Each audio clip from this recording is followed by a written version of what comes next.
used improper methods. Would you?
Do we have any preliminary matters at this time?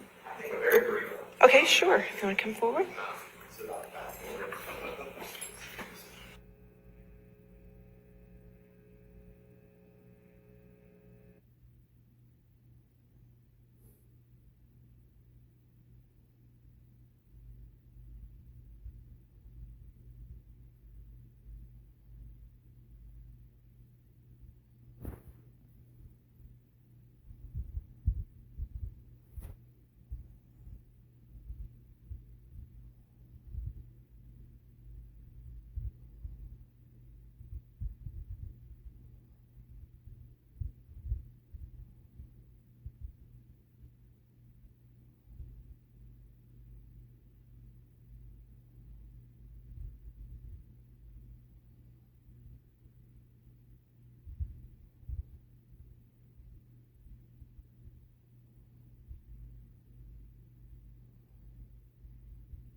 Okay, thank you.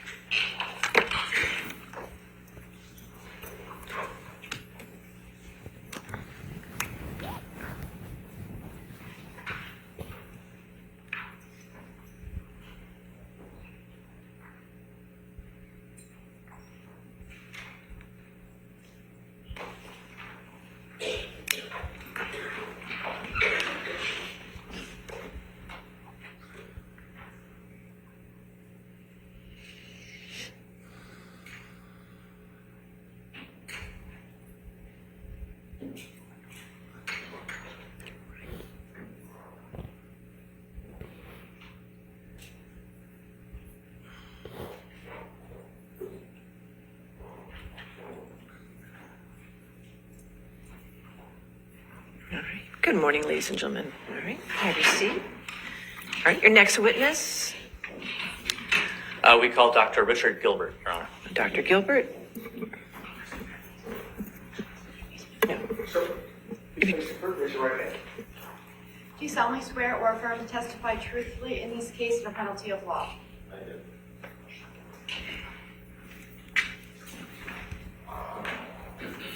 Good morning, sir. Good morning.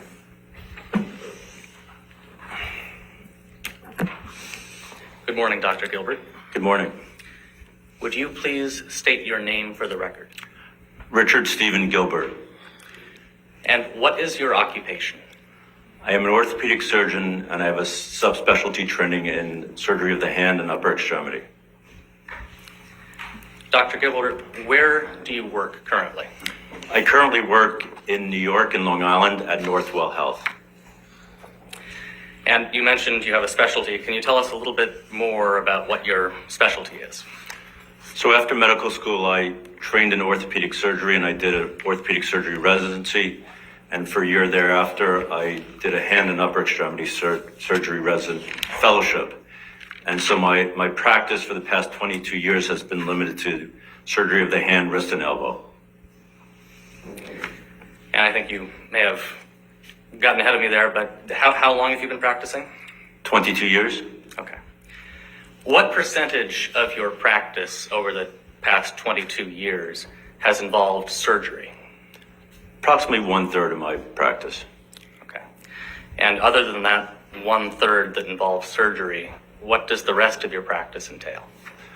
The rest of my practice entails some academic work, but mostly seeing patients in the office, seeing them either pre or post-operatively. A large portion of hand surgeons treat patients non-operatively. In terms of the surgeries that you do, can you describe for us the types of surgeries that you will perform?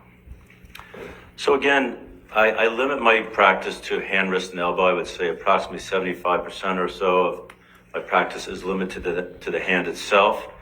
And this really varies from anything from conditions like carpal tunnel syndrome to tendinitis to injuries such as amputations, fractures, sharp lacerations, etc. Over the course of your 22 years of practice, how many surgeries would you estimate you've performed? I perform about 300 to 400 surgeries a year, so a rough estimate would be approximately 10,000, maybe a little less. Where are you currently licensed? In New York.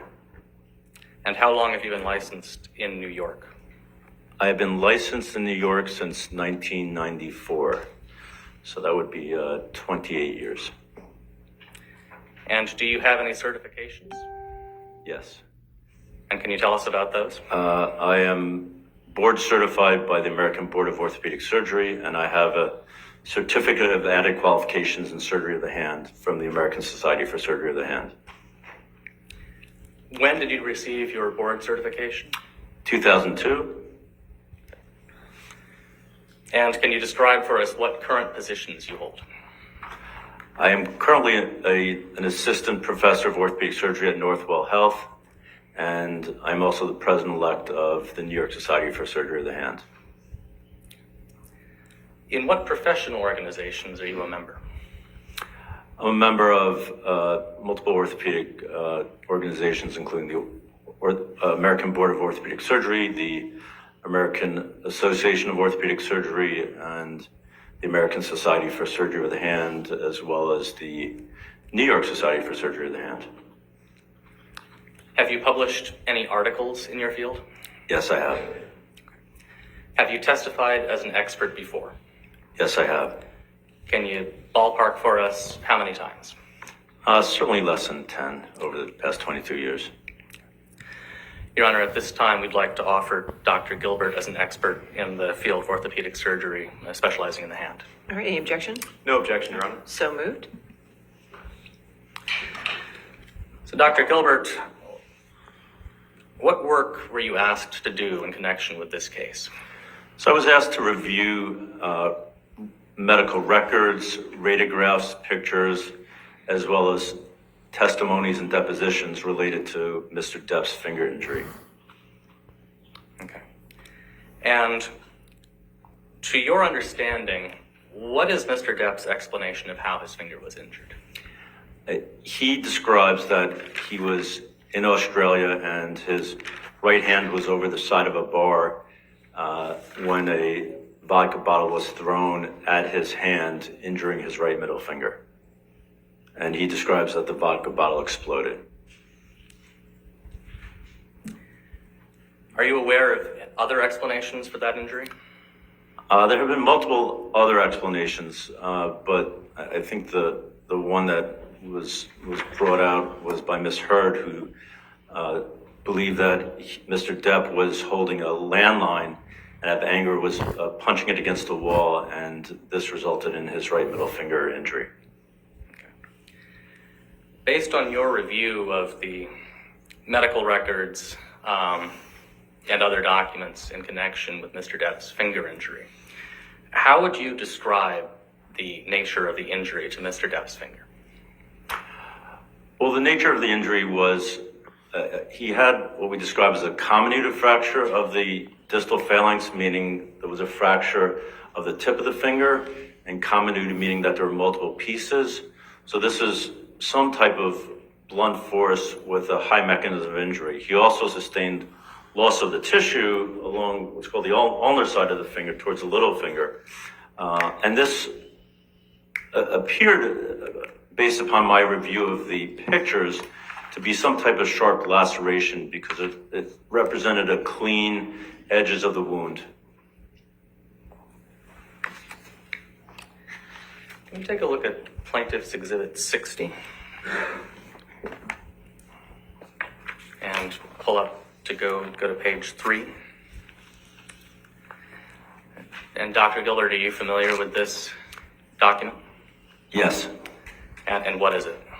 So these are two radiographs, x-rays of Mr. Depp's finger, his middle finger. Okay. Sorry, just to stop you, but Your Honor, may we publish this to the jury as a demonstrative? Any objection? No objection. All right, we'll identify it as 60, page 3, and publish to the jury. And Dr. Gilbert, sorry to cut you off there. Can you just tell the jury what we're looking at here in this X-ray? Two X-rays of Mr. Depp's right middle finger after the injury, and towards the tip of the finger, there's a fracture. Again, what I described as a comminuted fracture, meaning there are multiple pieces at the tip. There's also a transverse component to the fracture closer to the joint.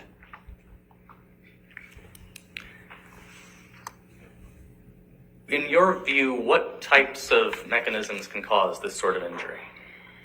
So this is a mechanism of injury that has high velocity or force, generally a crush type injury. A simple fall would not result in a comminuted fracture such as is seen in these x-rays. And we're using the term comminuted fracture. Can we just define that quickly for us? So again, comminuted, and it's not particular to a finger, is a medical term for a fracture that has multiple fragments.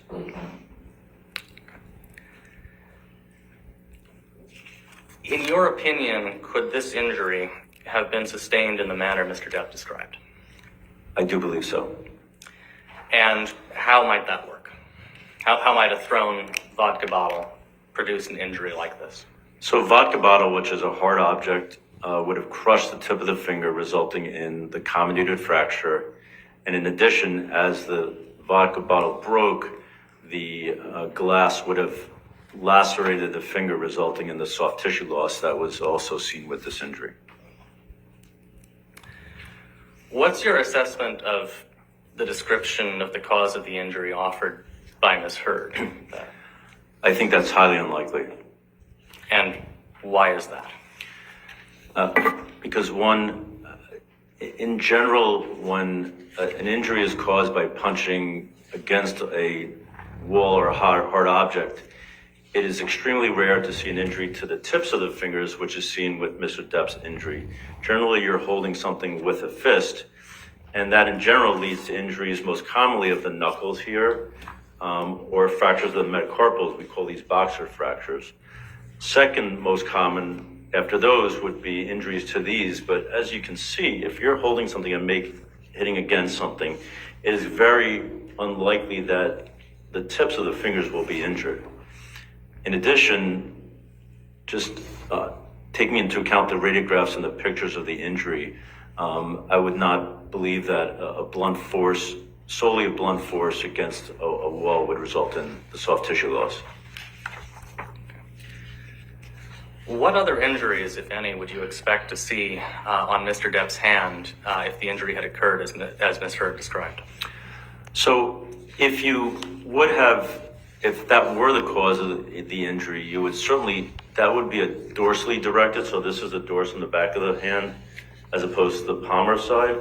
So if you're punching against something, you would certainly expect an injury to the nail bed. And those are always seen in those type of injuries.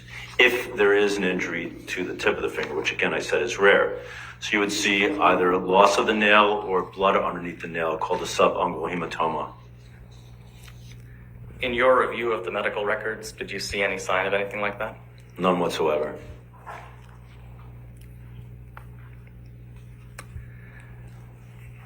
In your view, is the injury, can you explain to us exactly why you think the injury is consistent with Mr. Depp's description?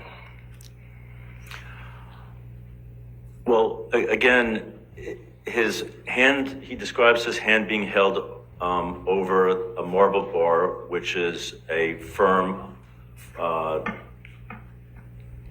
something firm, unyielding, and the bottle hit against the finger. So basically the finger was crushed, resulting in, again, what I described as a comminuted fracture.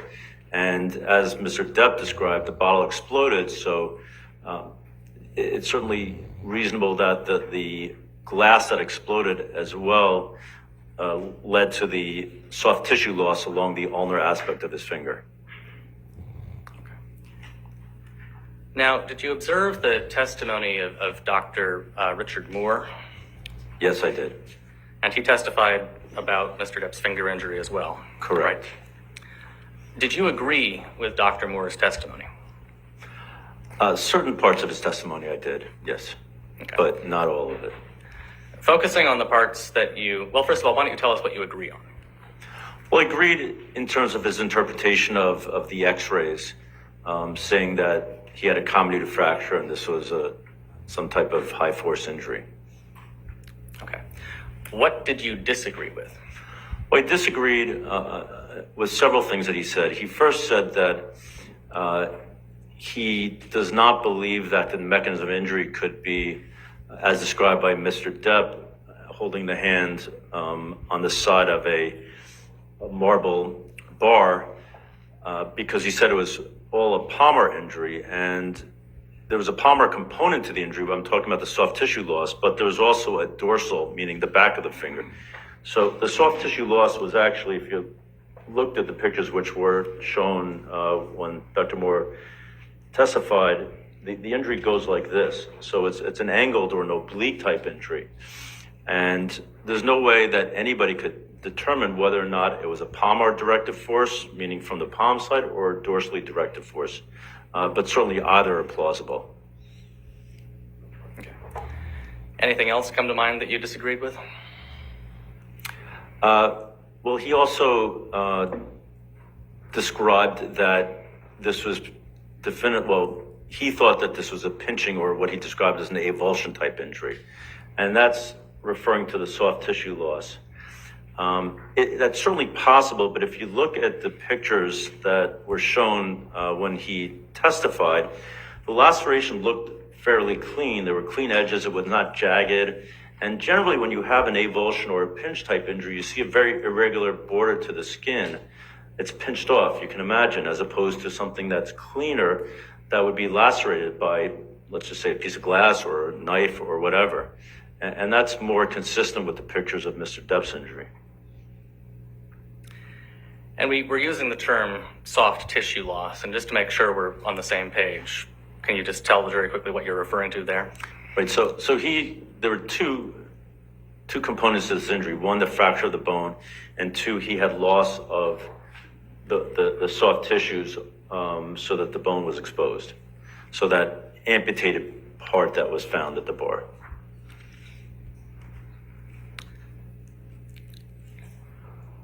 Now, you were saying that Dr. Moore testified that this was an avulsion, and meaning a pinching injury, right? Correct. Why do you believe it's more likely that it was a laceration? Well, again, in general, a pinch type injury results in one, much more damage to the remaining tissue, but the remaining tissue is usually very irregular. The borders are jagged, and that's not what was depicted in the pictures. Dr. Moore also testified that he thought a vodka bottle might not have sufficient force to cause the injury here. Is that your understanding of his testimony? Correct. What's your response to that? I certainly believe that a vodka bottle that was thrown from a distance against a hand that was resting on a marble bar is more than sufficient force to result in this fracture and soft tissue loss.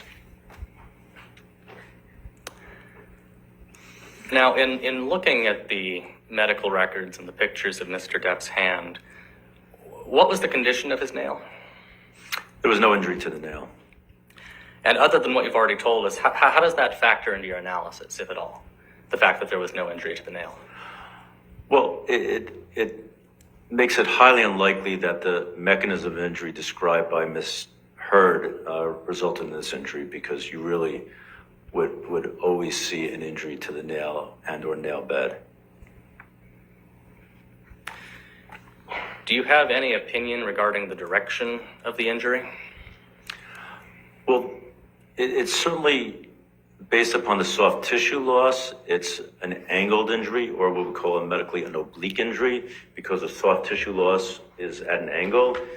He lost some of the tissue on the back of the finger as well as the palm side, primarily along the palm side. But other than that, you can't make any assumptions. Unless you saw a videotape of this injury, nobody could tell you definitively what the direction of the injury was. Dr. Moore also commented on the absence of fragments of broken glass in Mr. Depp's injury. Do you remember that? Yes, I do. And how does the absence of glass fragments factor into your analysis? It really doesn't. I've seen hundreds, if not probably at least 500 or more glass injuries, and I would say probably the majority you don't see glass in these injuries. It is much more common to see glass embedded in the wounds when you're talking about very fine glass. So if, just say a wine glass would explode or something of that nature, where you get little tiny shards. But in general, when you have thick glass, such as you see in a bottle or a pane of glass, you generally don't see, because they break into bigger pieces, and you generally don't see the glass. But you certainly can, but it's not surprising that you don't. Can you definitively state how this injury occurred? No, nobody can definitively state. I have no further questions, Your Honor. All right, cross-examination. Thank you, Your Honor. Good morning, Dr. Gilbert. Good morning. Now, you're being paid $1,000 an hour for your work on this case, correct? Correct. And you agree, just to sum up how Mr. Moniz finished, you agree that the finger injury could have been caused by any number of things, right? Yes. And you're not offering an expert opinion on what you believe caused the finger injury, correct? Correct. And you're aware, you said a few times Miss Heard's account or Miss Heard's explanation, right? You remember saying that? Yes. You're actually aware that Amber has said she doesn't know how he lost his finger. You're aware of that, right? Yes. So when you were just talking about Miss Heard's account or Miss Heard's explanation, you're aware she's never actually given an explanation for how she thinks he lost his finger, correct? No. Yeah. You're aware that Miss Heard testified, and this was from your deposition, you're aware that she testified she doesn't know how he got his fingertip chopped off. You're aware of that, right? Asked and answered, Your Honor. Overruled. No, I'm not. I reviewed the records, and in one of the testimonies depositions that I reviewed, it was described that that potentially it was lost when he was punching against the wall with a phone.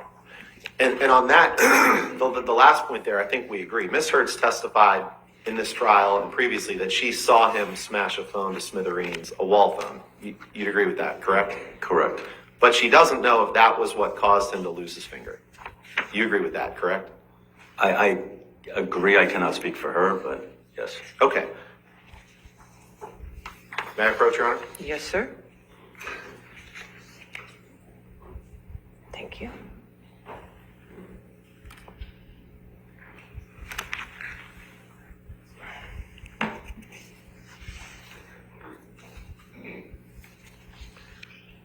Dr. Gilbert, you gave a deposition in this case on March 17th, correct? Correct. You were under oath in that deposition. You swore to Correct. tell the truth, correct? Correct. Okay, if you could turn to page 61, please. You see there are four pages per page of paper.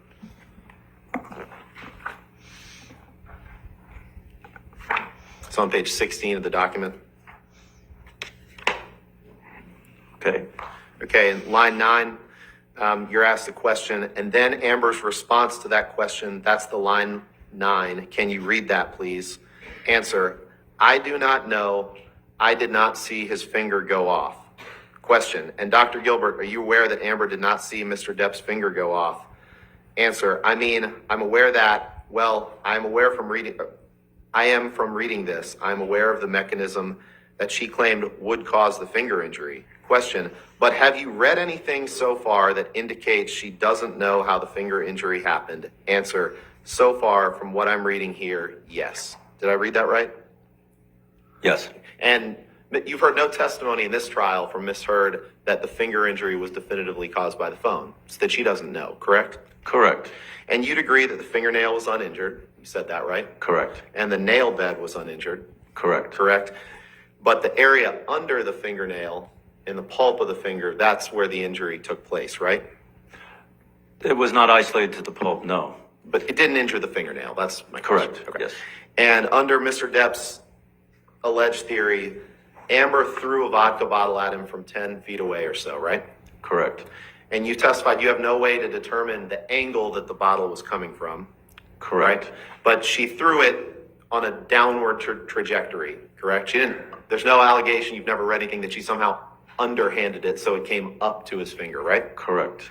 And there's no way to tell, as you testified, what exact direction it came from, right? Correct. And the glass exploded, but you've already testified there was no glass in the wound, right? Correct. You haven't read any record of that in any medical records, correct? Correct. You also haven't read anything about there being cuts on the rest of his hand, right? Correct. And there was no glass found anywhere on the rest of his hand, correct? Correct. No bruising or injury on any other part of his hand other than the tip of his middle finger. Correct. And somehow, under Mr. Depp's theory, that bottle hit the bar and his fingers, but didn't damage the fingernail while it amputated the area under the nail. Correct? Correct. And your explanation of that is that you believe that his hand must have moved at some point during the force of the injury. Isn't that correct? No, I said it could have, but I did not say that it did. No, you believe that it did, don't you? I said that it likely did, but I was not there, and I don't have videotape of the injury, so I can't determine that definitively. Okay. Well, let's turn to page 25 of your deposition, please, on page 7.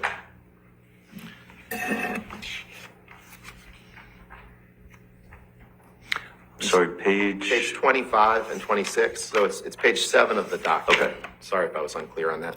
No problem.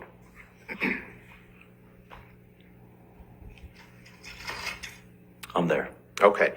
Line 18, question. And to be clear, by, quote, sitting in that position, you mean hand down, palmar side down. Answer, that's what he claimed. I mean, according to the history, yes. Question, and would it matter if Mr. Depp's hand was palmar side down?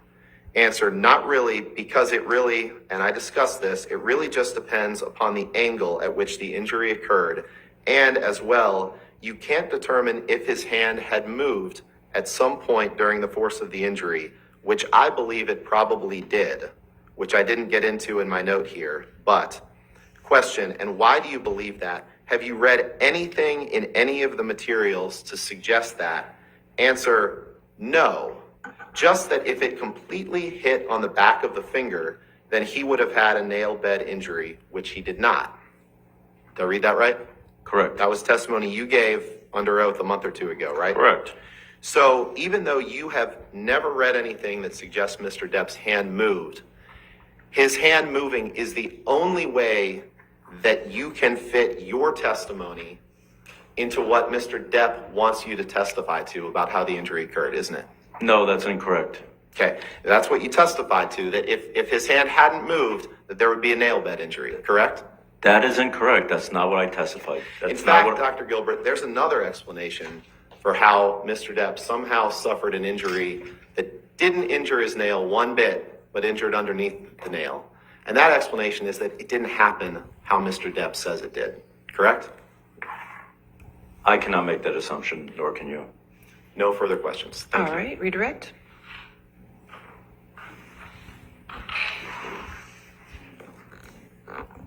Dr. Gilbert, just very briefly, the absence of other cuts on Mr. Depp's hand, how do you factor that into your analysis?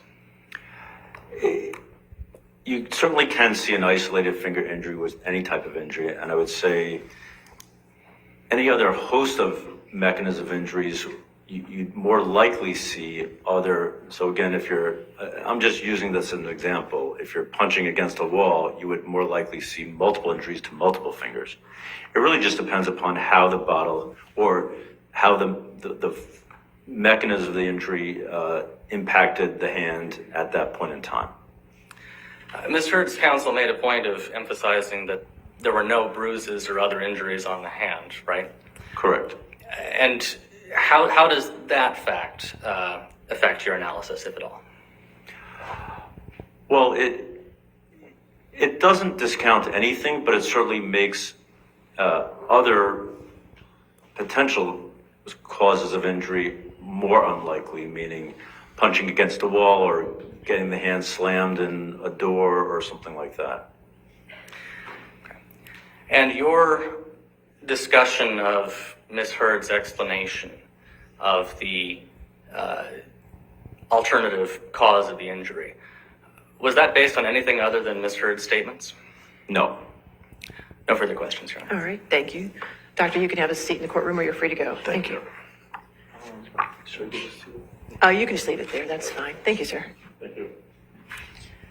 All right. Your next witness.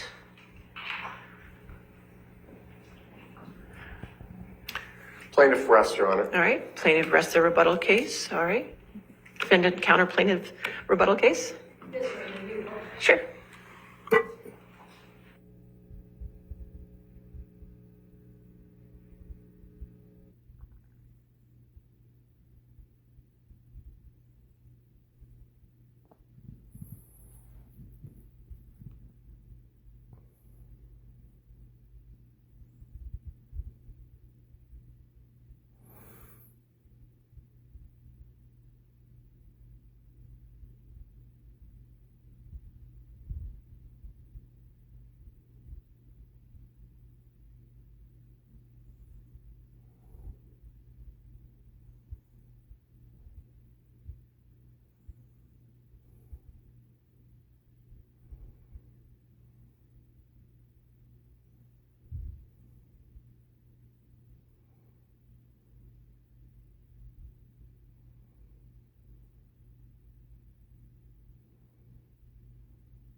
All right, rebuttal evidence.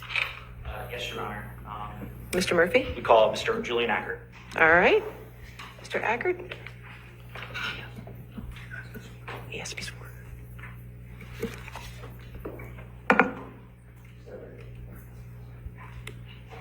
Do you solemnly swear or affirm to testify truthfully in this case for penalty of law?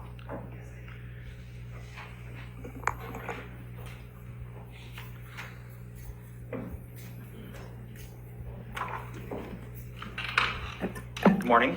Morning. Can you please state your name? Julian Ackert. And can you please describe your educational background following high school? I have a Bachelor of Science in Computer Science from the University of Virginia. What is your profession? I am a computer forensics investigator. Where are you employed? I work for a company called iDiscovery Solutions, or IDS. And what is your title? I'm a managing director at that company. What services does IDS perform? IDS provides consulting, expert testimony, forensic analysis, data analysis, electronic data review and production services, all to the business and legal community. What, if any, of those services performed by IDS have you performed? I perform all of those services. How many years of experience do you have in computer forensics investigation? I've worked in the industry for 20 years. Can you please describe that experience to the jury?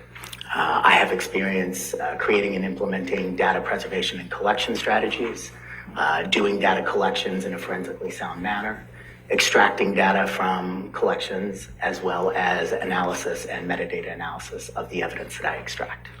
You mentioned collecting data from forensic collections. What material are you forensically imaging? This would be any type of material that stores digital evidence, an iPhone, an iPad, a tablet, laptop, a cloud account, your Gmail account, anything that has digital evidence. Have you published in your areas of expertise? Yes, I've published on data preservation and collection and analysis strategies. Have you ever given any trainings or presentations to other individuals in the e-discovery area? Yes, I have. I do trainings and presentations to lawyers through continuous learning education. What, if any, professional certifications do you have? I have a GIAC GCFE, that's the GIAC Certified Forensic Examiner certification. And what were the requirements of obtaining that certification? To obtain that certification, you need a minimum number of hours in the field, as well as you need to pass a test with a certain degree of, a certain percentage of passing. Do you belong to any professional organizations? I do. I'm a member of a conference called the Sedona Conference. It's a conference that is a group of legal professionals, judges, and technologists, and we discuss the intersection of law and technology issues in the legal community. Have you previously served as an expert witness? Yes, I have. And when did you first serve as an expert witness? I believe that would have been around 2009 was the first time I served. Have you previously been qualified as an expert witness in the field of computer forensics? Yes, I have. I've been qualified probably a half dozen to a dozen times in both federal and state court, including this court right here. And has a court ever declined to qualify you as an expert witness? No, they have not. Your Honor, I offer Julian Acker as an expert in the field of computer forensics. No objection, Your Honor. All right, so moved. Could you just spell your last name for me, Mr. Ackard? Ackert, A-C-K-E-R-T. Thank you so much, sir. Mr. Acker, what is forensic imaging? Forensic imaging is the process of capturing the data on a digital device in a forensically sound manner. And how is a forensic copy created? Using specialized software that's available to forensic investigators, we're able to collect the data from devices, and that software may vary depending on the device, like a phone or a laptop. What type of information does a forensic image collect?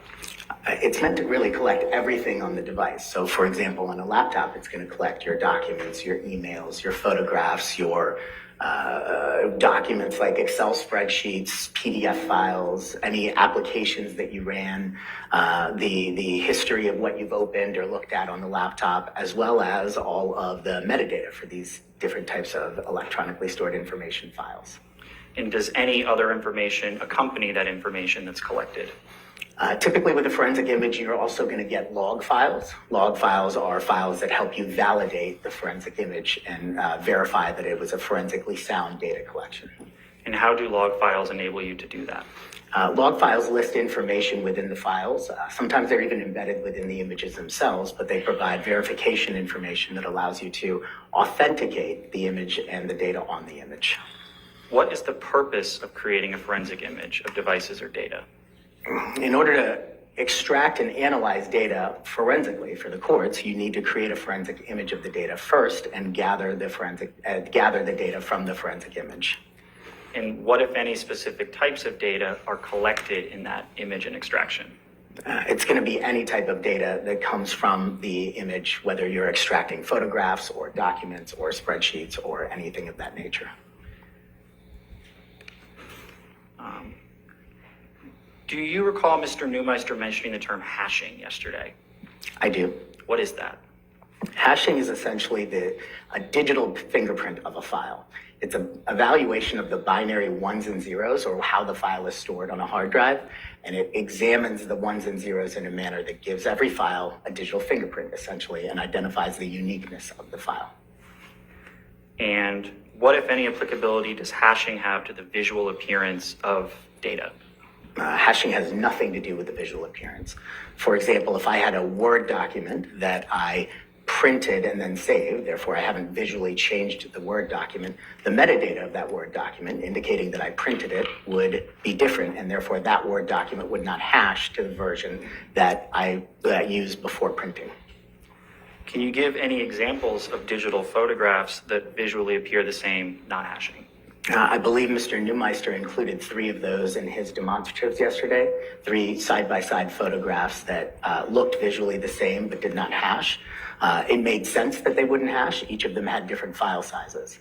And a file size can change for a photograph depending on what you do with the photograph. So for example, maybe you want to take that photograph and email it to somebody, and on your phone, you choose to use a small, medium, or large, or different size of the photograph when you email. When you send that email with that photograph, you've changed the hash value because you've changed the ones and zeros because you've changed the size of the photograph. And what, if anything, do you recall from Mr. Neumeister's testimony regarding Photos 3? Mr. Neumeister was concerned about a particular metadata field, EXIF metadata, which there's 2 types of metadata for files. There's the embedded metadata, which is what we're discussing here, the EXIF metadata, and external metadata. And Mr. Neumeister was concerned with embedded metadata within the file that indicated that the software version that the file last ran through was Photos. What is Photos 3.0? Photos is actually the software application that's built into the Apple Macintosh operating system for laptops. This is the application that launches by default when you're on an Apple computer and use Photos. What are the capabilities of Photos 3.0? There's multiple capabilities for it. You can, for example, create an album with it and put multiple photos within an album. You can organize or sort your photos by date and time taken or place. You can also use that to edit photos. You mentioned metadata earlier. What is that? Metadata is information about a file. For example, with a document, it could be when was the document created or last saved, or who saved it, who was the author of the document. For photographs, metadata includes information that you've seen on demonstratives before, including when was the image taken, what kind of phone took the image, what software was originally used for that image. Any type of information inside the photograph, the EXIF data that you've heard, is metadata. Did you form any opinions in response to Mr. Neumeister's testimony regarding Photos 3.0 appearing in a software EXIF metadata field? Yes, I did. And what are those? My opinion is that for each of the photos that he identified, for all but one in his demonstrative, I actually found the equivalent original photo that did not have photos in the EXIF metadata. In other words, those are the photos that he was indicated he would have expected to see the iOS or the phone software version on those photos. How do you know it is an original version of the photograph? This is a little bit dependent on the Apple ecosystem. Amber uses Apple devices, and those devices, by definition of how Apple works, synchronize your information from device to device. So for example, if you take a photo on your phone, you see that same photo on your tablet or your iPad or your iCloud account or even your MacBook. And that's all because of user experience. Apple wants you to be able to see and visually have the same experience on all your devices. So the photo that was originally taken traverses or gets synchronized to other devices by design of Apple, and that synchronization process does not affect the metadata that we're talking about here, which is the embedded metadata. When you say that a version of iOS software was listed in the software EXIF metadata field, what does that mean? That means that the photo was not saved using the Photos application. And what, if any, data sets did you use to come to that conclusion? I used all of the data sets that I collected or were collected for Amber, including mobile devices, tablets, laptops, etc. Michelle, can you please pull up Defendant's Exhibit 1671? Do you recognize this chart, Mr. Eckert? I do. What is it? Without yet saying the contents, just generally, what is it? This is a chart I created as part of my report. Your Honor, permission to publish Defendant 671 is a demonstrative.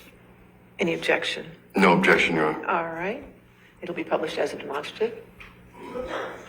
Mr. Acker, can you please describe in more detail what the information in this chart is? And Michelle, if you could just stay at the top for a quick second. A little further up. Great. Thank you. This chart represents for each of the items in Neumeister's report, which his demonstrative was based on, the page number of the item on his report and the items that I found on Ms. Hurd's devices that did not indicate the software metadata field showing photos. Rather, they indicated that they were the original software metadata field of iOS. And do you see the second column titled Neumeister Report Date Captured? Yes, I do. What does the information in that column mean? This is the date time metadata of the particular photo on Neumeister's report. So for example, the first row, 23, the date time captured, or the date captured is December 16th, 2015. The second row, 24, you see that the date time is May 21st, 2016. Third row, May 21st, 2016. Fourth row, May 21st, 2016. Can you just scroll to the next page, please, Michelle? Please continue for the items on this page. The top row of this page, the one that came from Neumeister's report, page 30, shows December 16th, 2016. And then finally, 32 shows March 23rd, 2013. Do you see, can you scroll back to the top, please, Michelle? Do you see the, all the way to the top, I'm sorry, the right-hand column of this chart? Yes, I do. And where it says device ID and file name? Yes. Can you please explain what the information in that column means for each of the items identified from Mr. Neumeister's demonstrative? So these are the evidence IDs, and evidence ID is the ID value I give to a particular piece of data that I collect, for example, a phone or a laptop, and the matching file name found on that evidence ID that indicated the original version of this same photograph that Neumeister identified that did not show photos in the software metadata and rather showed the iOS version in the metadata. And what do the little A's followed by numbers back up? What does that mean? Those are evidence IDs. Anything with an A number is the evidence ID of an actual device collected. Anything that starts with a backup and follows by another number is an iTunes backup. So what, if any, what items in this right-hand column, based on the coding you have here, are iTunes backups? Only the ones that start with the word backup. Even the ones that start with an A number are actually an iTunes or an iOS backup in iCloud. So your phone can actually be backed up to iCloud, and those are coming from an iOS backup in iCloud. Everything else is coming from an actual physical device. Can you just take this down for a second, Michelle, and pull up 1675, please? Defendant 1675.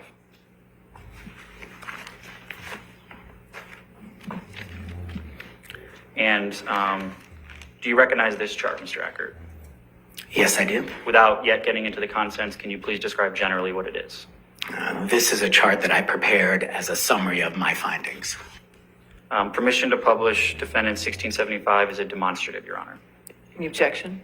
No objection. All right, 1675 will be published as demonstrative. Can you please describe in more detail what the three columns you can see in this chart represent? Sure, this starts to give some detail about the particular evidence ID. So for example, A001 was an iPhone X of Amber's that was collected. A002 was an iPad of Amber's collected.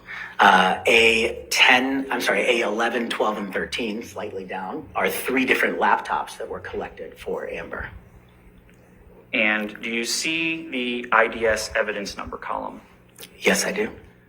Do you see the source type column Yes, I do. and the source details column? Yes, I do. Can you please describe what those columns mean? Generally, the IDS evidence number is the evidence number that we assign to a particular piece of evidence, and the type and details come from a description of that type of evidence based upon the collection set. And Michelle, can you please do a side-by-side of 1675 and 1671?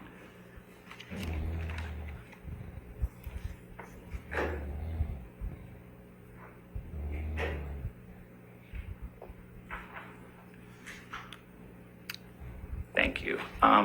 So, Mr. Acker, can you please describe the relationship between these two demonstrative exhibits? Certainly. If you look at 1671, the one on the left, you can see in the fourth column the different evidence IDs where I identified the original versions of those same pictures that Mr. Neumeister had specifically identified and the sources of where they were identified. So if you look at the first one, for example, the picture Neumeister referenced on page 24, or I guess that's the second one, there are equivalent versions or original versions of those that do not show the software EXIF metadata field of photos. Rather, it shows the original iOS version on A001, which was Amber Heard's iPhone X, A002, which is Amber Heard's iPad Pro. Scrolling on down through there, you see it on A0011, which is Amber Heard's laptop, same with A0012 and 13. You can see this again with the next row that's visible at the very top. Neumeister identified a photograph on page 30 taken on December 16th, 2015. And he was concerned about the EXIF metadata of that, showing the software version of photos. The original versions of those were found again on A001, that's her iPhone X, A002, her iPad. And it's not surprising to me that I found all these on all the devices because that's how the Apple ecosystem works. It replicates your pictures or synchronizes your pictures across your devices when you take them. Mr. Acker, you can take this down, Michelle. Do you recall Mr. Neumeister's testimony regarding what he claims of EXIF metadata modification? Yes, I do. This is a completely hypothetical scenario. Mr. Neumeister never specified any pictures with specificity that had EXIF metadata modification, and it's a hypothetical in my opinion. Mr. Acker, did you form any overall conclusions in this case? Yes, I did. And what were those? The images that were created in this case included log files that allowed me to validate and verify the evidence collected. I validated and verified the log files of the evidence for which I found Mr. Neumeister's original photos that he had concerns about, specifically the ones that had iOS in the software metadata field. I validated that those came from devices that had log files that were validated by me. In other words, they came from original evidence files, and in most instances, they came from more than one file. Mr. Acker, the opinions you have testified to today made to a reasonable degree of forensic certainty. Yes, they are. No further questions, Your Honor. All right. Cross-examination, sir. Thank you, Your Honor. Good morning, sir. Good morning. You've worked with opposing counsel's law firm approximately 20 times before? Give or take, yes. For more than a dozen years? Those 20 probably would have been spread out over more than a dozen years. Okay. As you sit here today, you cannot testify that all of the photographs produced by Ms. Heard are authentic originals, correct? Now, I can testify to the ones that Mr. Neumeister identified with specificity. Right. Right, but there were thousands of photographs provided that Mr. Newmeyer didn't testify about, right? I have no opinions on any photographs that the opposing expert has no opinions on. All right. My question to you, though, is as you sit here today, can you testify that all the photographs produced by Ms. Heard are authentic originals? As I sit here today, I cannot opine to photographs that have not been presented to me that are not authentic originals. All right. You'll agree with me that in some instances, Ms. Heard produced multiple versions of the same photograph, right? Yes. Yeah, you just talked about it, right? Yes. All right. And you'll agree with me that the XF data of some of the photos produced by Ms. Heard reflect the use of a photo editing application. No. No? I'll agree that they show the use of the Photos application, which is a sorting and editing application. Okay, so what you were quibbling with is that it will both sort and edit. That is correct. Okay. Are you prepared to swear under oath that each and every photograph provided by Ms. Heard and entered into evidence in this court is an authentic original? Based on the metadata that I have reviewed of the specific photographs I have reviewed, I can confirm that those are authentic original photographs. For the ones that Mr. Neumeister identified, I identified photos that were authentic originals. No, I'm asking you a broader question than that. There were multiple photographs that Ms. Heard provided that were entered into evidence in this court. Are you testifying that those are each authentic originals? I have no testimony or opinion on those because nobody's provided me opinion that they're not. Okay. Mr. Gibson, will you pull up Defendant's Exhibit 712 and Defendant's 713 next to one another? Your Honor, these have already been admitted, and I ask that we publish it to the jury. Okay, if they're admitted, we can publish. Can you see this, sir? Yes, I can. You'll agree with me that those are different pictures? Visually, they look different to me, yes. All right. We can take that down.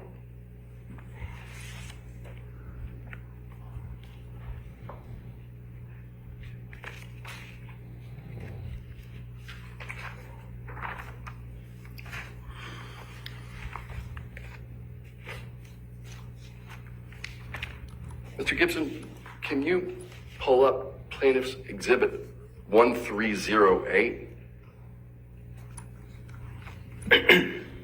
This has not been admitted, Your Honor, and I propose to use it as a demonstrative. Any objection? Not as a demonstrative, Your Honor. All right. Be identified and published to the jury as a demonstrative.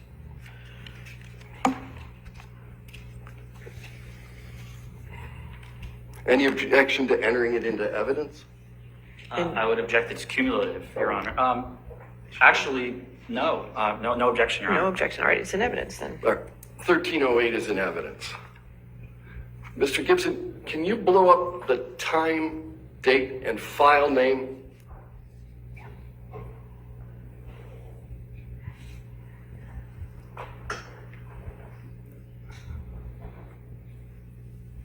Sir, you just agreed with me that those two photos are different photos, correct? I agreed that they were visually different, yes. Right. So they are two visually different photos that were created at the exact same hour, the exact same minute, the exact same second as each other, correct?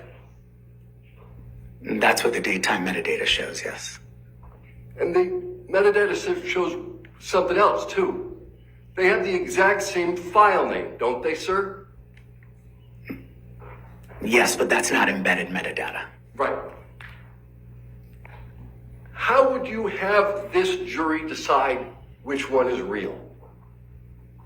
I think you would need to look at the software metadata field, which I haven't looked at. I don't recall if I looked at for this particular field, but I think that's what Even Mr. Neumeister said that you need to look at the software metadata field.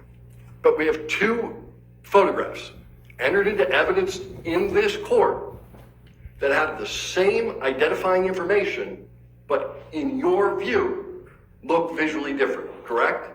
I don't agree that they have the same identifying information. I don't see a software metadata field here. The identifying information includes the hour, minute, and second they were taken, this picture were taken. I see that. No further questions. All right, and just for the record, since we already have 712 and 713 in evidence as redacted, now this will be 712 and 713A. So 712A and 71213A are now in evidence, just to keep the record clean, okay? All right. Thank you, Your Honor. Redirect. Mr. Acker, you just mentioned embedded metadata. What is that? Embedded metadata is metadata inside a file. I talked earlier about the date printed of a Word document. That's embedded into the file, and that traverses with the file wherever it goes. And based on all of the photo metadata you have reviewed, do you have any reason to question the forensic authenticity of any photos Mr. Neumeister testified to for which you were responding to? Can you repeat that question, please? Yeah. Based on all of the photo metadata you have reviewed, based on the photos Mr. Neumeister testified to, do you have any reason to question the forensic authenticity of those photos? I do not. Following your cross-examination, Mr. Acker, have any of your opinions in this matter changed? They have not. And is it still your testimony that the opinions you testified to do today are made with a reasonable degree of forensic certainty? Yes. No further questions, Your All Honor. right, thank you. Sir, you can have a seat in the courtroom or you're free to go. All right. Did you want to approach just for a moment?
All right, your next witness.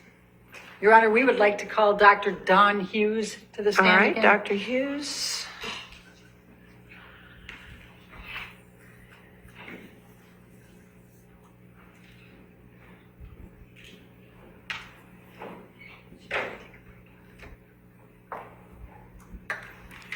Thank you, doctor. Just a reminder that you're still under oath, okay, ma'am? Thank you. And could you please just remind the jury who you are again? Sure, I'm a clinical and forensic psychologist. I am board certified in forensic psychology. I am the president-elect of the trauma division of the American Psychological Association. And I evaluated Amber Heard over 6 visits for approximately 29 hours. Okay. And why are you here today? To offer rebuttal testimony to Shannon Curry's testimony of yesterday. Okay. Now, Dr. Curry said you used improper methods. Would you agree with that? No, I would not. Why? Please explain. As I testified to you all several weeks ago, I used a standard forensic procedure that is well established in our field. It is a multi-method, multi-hypothesis driven procedure where you're looking at a variety of different details and tests and external data to arrive at an opinion, and you're looking at the consistency across that data. There are three sort of sets of tests that we use as forensic psychologists, and I think that's where it seems that Dr. Curry seems confused. We have forensic assessment instruments. Those are instruments that are very neatly tied to a legal criteria. Those are most notably done in a criminal court for competency. If someone has competency to stand trial, we have very clear measures that can track that legal criteria. The next level are forensically relevant instruments. And those instruments are not linked to a specific legal criteria, but they do have information that's germane to that finding. And that can be an example of a risk assessment measure and a malingering measure. So the malingering measure that I utilized was the MFAST, and that was the only malingering measure in this case.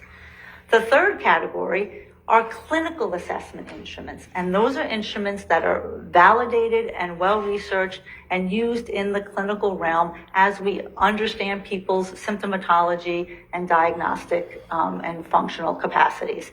Those are things like the MMPI, the PAI, the CAPS, the TSI, because they are clinically relevant and they still give us very valuable information to individuals who are involved in a court case.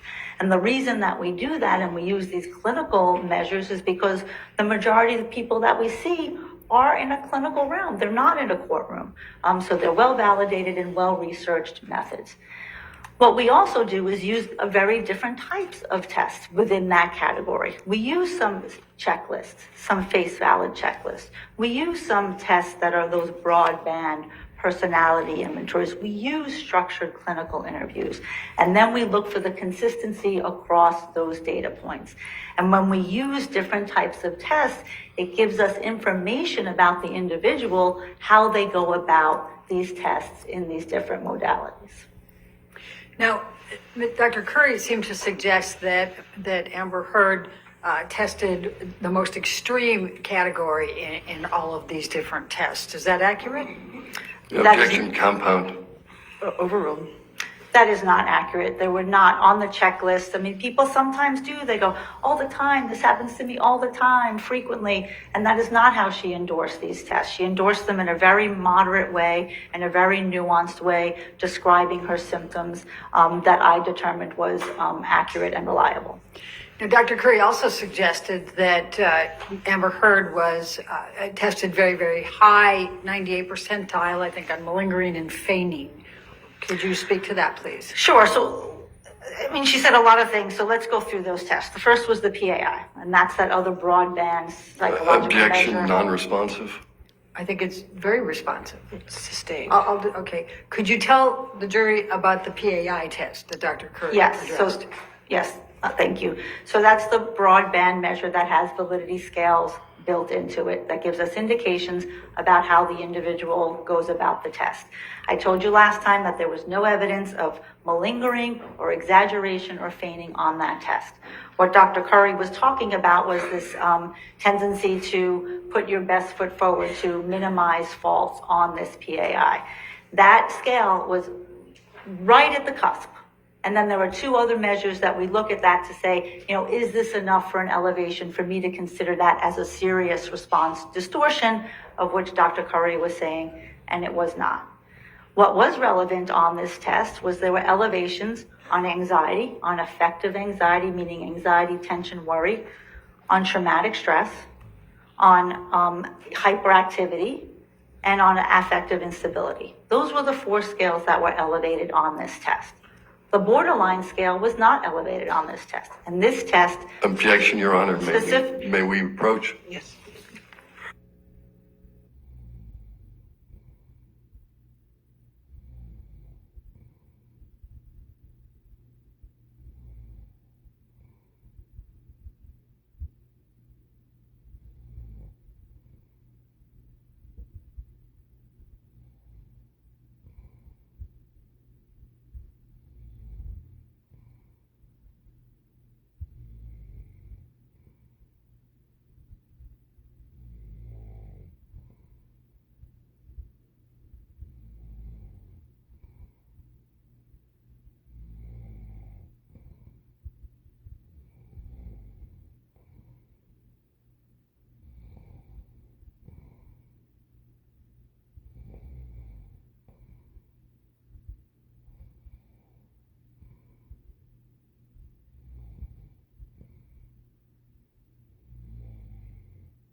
So Dr. Curry, let's move to the TSI-2. Dr. Curry testified about your findings on that. Did you agree with her testimony yesterday? No, Please again, describe why. Explain why. what Dr. Curry went back to, which is this 98th percentile, which I told you in the manual, all you have to do is read the manual. It says specifically that we do not use the percentile ranks for this test. That indicates to me that, Dr. Curry does not know the psychometric properties of this test, and that she then is therefore not qualified to interpret it. That score, the one that's elevated, which she's talking about, that percentile rank, has a raw score. Amber's raw score is a 10. The cutoff score is a 15. She's nowhere near that level of exaggerated symptoms where I can't further look at that test. Secondly, there are 3 scales out of maybe there's about 20, a little more on the TSI that were elevated. Intrusive experiences, that's when thoughts and memories of the trauma come into your mind when you don't want them. Defensive avoidance, sort of behavioral ways that we try to push out those memories and not think about them. And then relational avoidance, a way of having difficulty in interpersonal relationships. Those are all trauma-based symptoms, and those were elevated on this test. Thank you. Dr. Hughes, the MFAS, Dr. Curry addressed that as well and had criticisms for your interpretations. Do you agree with that? No. Please explain to the So jury. the MFAST, as I told you last time, is a measure of malingering. It's the only measure of malingering that was done in this case. Dr. Curry did not independently administer a measure of malingering, and there are other ones that she could have done to augment her evaluation. And she kept saying something that MFAST is not for malingered PTSD. That's wrong on a couple levels. People who are going to malinger and feign don't only feign one diagnosis. They sometimes talk about all different symptoms that they have, and they exaggerate and they make themselves seem much worse than they are. So when you're doing an evaluation, you're giving a malingering measure to get a sense of how this person is responding to this evaluation. Now, what you do is you take those 3 tests that I talked to you about, the PAI, the TSI, and the MFAST, all with valid validity scales, you have greater confidence in your results. And that is in the literature, and that's literature that Dr. Curry cited in her report. That bolsters the methodology that I used. That in a study that had the PAI, the MFAST, and the TSI in the title of detecting feigned from bona fide PTSD. Thank you. Now, Dr. Curry also talked about the danger assessment scale and suggested that you had inappropriately interpreted that. Do you agree? That's also incorrect. Please describe for the jury. Which I told you last time, the danger assessment scale has statistically validated risk factors for serious or lethal domestic violence. Those risk factors exist whether we go forward, we're sitting with someone in an acute setting and assessing them right now, or if we look backward and we look retrospectively about what factors may have been present in a case that indicated severity. That instrument is used in what we call, there's called domestic fatality review boards. Those are boards after somebody has been killed, a homicide has occurred in a domestic situation. They look at these risk factors to see what was there and what could be done. Right. Dr. Curry also criticized your administering of the CAPS-5. Do you agree with her criticisms? I do not. Will you please explain to the jury? So the CAPS-5, as you all have heard multiple times, is a structured clinical interview in determining PTSD according to DSM-5 criteria. On this measure, Amber Heard scored in a moderate range. She did not over-exaggerate on this test. She could have said no, mild, moderate, severe, and extreme. All of hers were either 2s or 1s or 0s. Not above that. So she's scoring in the moderate range, which still has functional impairments. I mean, we don't want someone to be having moderate PTSD, but that's not an exaggerated profile or exaggerated response style of someone who's answering an instrument. Right. And the last of these Dr. Curry referred to was the PCL-5. Do you agree with her criticisms of your administration and interpretation of that? No, so the PCL-5 is a checklist of symptoms of PTSD. It is, as she said, it is a face valid instrument. It means it's very clear about how you can endorse this. But what the person has to do is say, how disturbed am I by these symptoms? And when you have face valid measures with these other measures that have the built-in sort of ability scales, you're sort of controlling for that response bias error. You're controlling for that individual to sort of over-exaggerate. But then what you do with that test, because this is, we're not just administering them like robots, is you go and you do a clinical assessment. And that's what I did. I took what she wrote, what she endorsed on that test in January of 2021, and I did a clinical assessment of those symptoms to see if they meet criteria for PTSD. That is something we do clinically, and I do in my office all the time. And yes, she did meet PTSD from that in January 2021. Thank you. Now, Dr. Curry said you misinterpreted her test results. Do you agree with that? Yeah, I agree that I agree that I interpreted them, that she misinterpreted them. Okay. And please explain. Yes. So I said that before. My stance on the MMPI and how she interpreted it is, I believe, wrong, and I think Objection, Your Honor. All right. That's the issue we just addressed. All right. I don't. If you want to approach.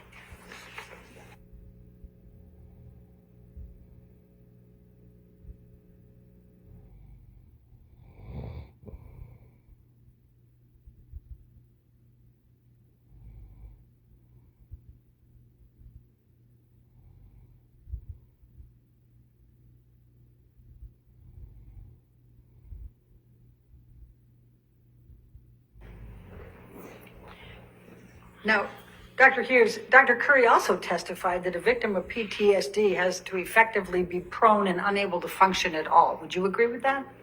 Objection misstates the evidence. She said they couldn't hike, they couldn't move, they couldn't function in any way, shape, or overrule the form. objection. Thank you. No, that is not correct. That is often actually a myth and misconception about individuals who were struggling with PTSD or trauma-based disorders. And I'm often called to answer that and speak to that. People who are struggling with trauma and PTSD are very strong, courageous, resilient people, even though that they're struggling. They get up, they have to go to work and drop their kid off at school and go to the market, even though they're struggling with these symptoms. So I often talk about it as this sort of walking around with a 50-pound bag of flour on their backs, just sort of trying to get through the day, where sometimes that button's going to press play and the trauma's going to start activating in their head, and then they're going to be having to think about it and have startle and have physiological reactions until they can find a way to hit that pause and shut it off again. So they still have, impairments in other ways, but they go about their lives. They're not, totally debilitated. If you have someone in that high range, the highest score is an 80 on the CAPS, Ms. Hurd had a 28. If you have someone in the higher range, we have seen people who are, severely disabled because of it, but that's not the norm of people who have this moderate PTSD. And did you find functional impairment with Amber? Yes, I did. Now, Dr. Curry also said that it is not within the scope of a psychologist to evaluate domestic violence. Do you agree with that? Of course, I don't agree with that. This is what I do for a living, day in, day out, for 25 years. We are specifically trained to understand the profound impact that trauma has on people's lives. That's what we do in the trauma division of the American Psychological Association. We disseminate that knowledge. And domestic violence is one of those profound traumas. Domestic violence is part of state licensing boards, that you can't get licensed in some states unless you take training on domestic violence. You can't renew your license unless you get training on domestic violence. So people who have, specialized training in this area, it is, beholden upon them to accurately assess for intimate partner violence and sexual violence. And it's more important to assess for this sort of scientific understanding of what domestic violence is. So you have to assess for the physical violence, the psychological violence, the surveillance, the economic, the emotional abuse, and the sexual violence. That is not gratuitous. That is understanding. Narrative. All right. Next question. Let's take a question. Okay. Now, Dr. Curry suggested that you made a determination just based on personal opinion and just on checklists and a couple of tests that you misinterpreted. Would you agree with that? I vehemently disagree with that. As I stated to you, over 29 hours and 12 psychological tests and reviewing a slew of documents in this case, and most importantly, therapy records and interviews, collateral interviews with therapists, using all that data, that is what a solid forensic methodological exam looks like. And then I made my conclusions based on my clinical education, knowledge, and training to come up with a professional expert opinion. Okay. And just to remind, to make sure we're reminded here, you were qualified in this court, in this case, as an expert in forensic psychology, specifically in domestic violence and in no, I just lost it.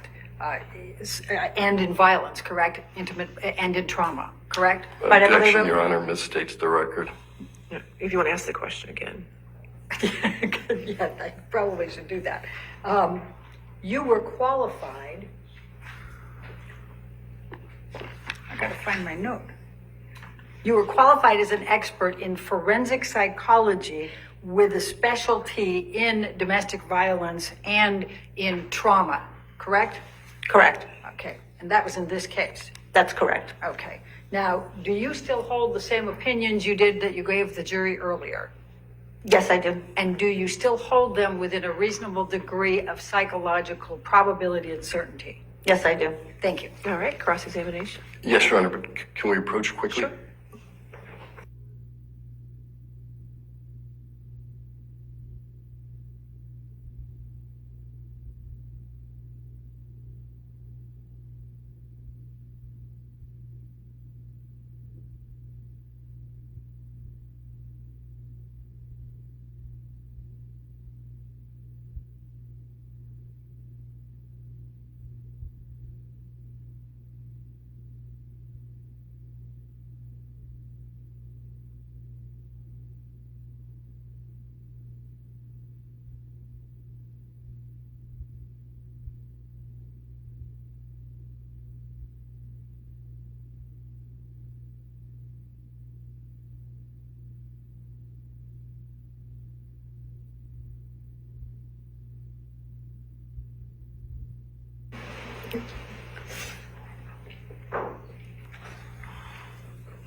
Good morning, Dr. Hughes. Good morning, Mr. Dennison. The last time you were here, I believed that you testified that you had diagnosed Ms. Heard with PTSD before you gave the gold standard CAPS-5 test. That's correct. Right. And that diagnosis is actually reflected in the first of the disclosures you put forward in this case. I believe the first disclosure was February 2021. And at that point, I had done 11 psychological tests. That's correct. Right. And your disclosure reads, Ms. Heard's responses on the PCL-5 support a DSM-5 diagnosis of post-traumatic stress disorder with an etiology of intimate partner violence she experienced by a former partner. Remember writing that? That's correct. Okay.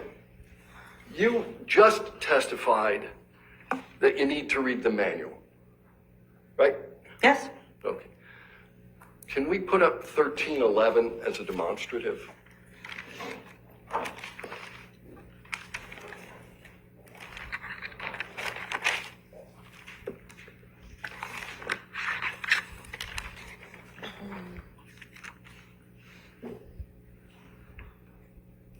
Any objection to I don't know 1311? what it is, Your Honor. All right, if you want to Maybe we leave, approach. you want to approach? Tom,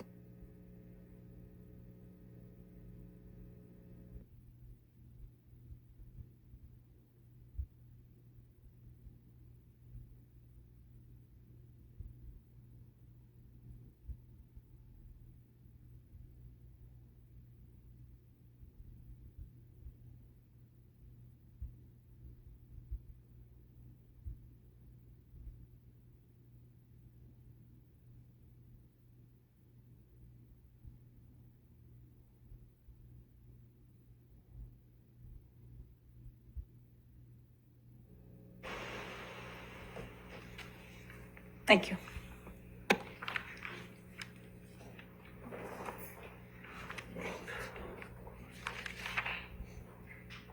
I don't see this in my document either. They're getting the right one up. Yeah, we got it. Let's use 1312. 1312, okay. And that, any objection to that demonstrative? No, Your Honor. Okay, 1312 can be published to the jury. Dr. Hughes, do you recognize what the National Center for PTSD is? What it is? Yeah. Yes, I do. All right. And they publish the PTSD checklist for DSM-5, That's correct. that what we've been calling the PCL-5. Correct. All right. And are you familiar with the document that's on your screen? Yes. All right. What is it? It's the instruction manual to how to administer the PCL5. Okay. I'd like to move for the admission of 1312. Any objection to 1312 coming into evidence? All right, 1312 in evidence. All right. Can we go to the second page? Can we blow up the second paragraph on the right? That's the PCL-5 should not be used as a standalone diagnostic tool. When considering a diagnosis, the clinician will still need to use clinical interviewing skills and a recommended structured interview, e.g., the CAPS-5, to determine a diagnosis, correct? That's what the manual says. Right, and this manual Okay. also says that this is a screening instrument, so when you do the clinical interviewing, you absolutely can Manual says you still that the need to use PCL-5 clinical interviewing skills, which I used. Well, let me finish my question. The PCL-5 should not be used as a standalone diagnostic tool, and they recommend using the CAPS-5 to determine a diagnosis, correct? It does say that, yes. Yeah, and you made your diagnosis before you did the CAPS-5. I made my diagnosis doing clinical interviewing and 11 other psychological tests that supported diagnosis of PTSD and symptomatology consistent with PTSD. Okay, you said that we should read the manual. Would you also agree with me that we need to read the directions on these tests? Sure. Okay.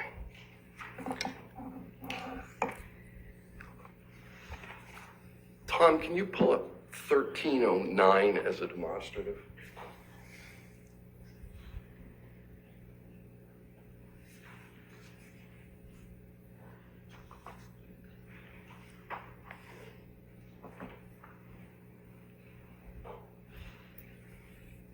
Yes, sir.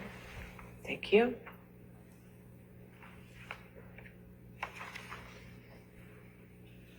Any objection of 1309 as a demonstrative? May we approach? Okay.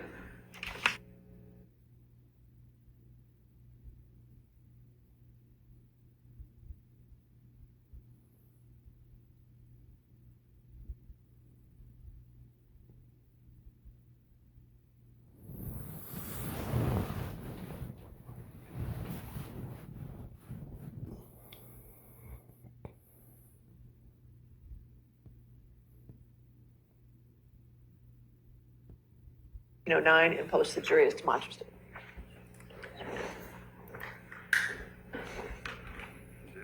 Doctor, do you recognize the demonstrative that's in front of you?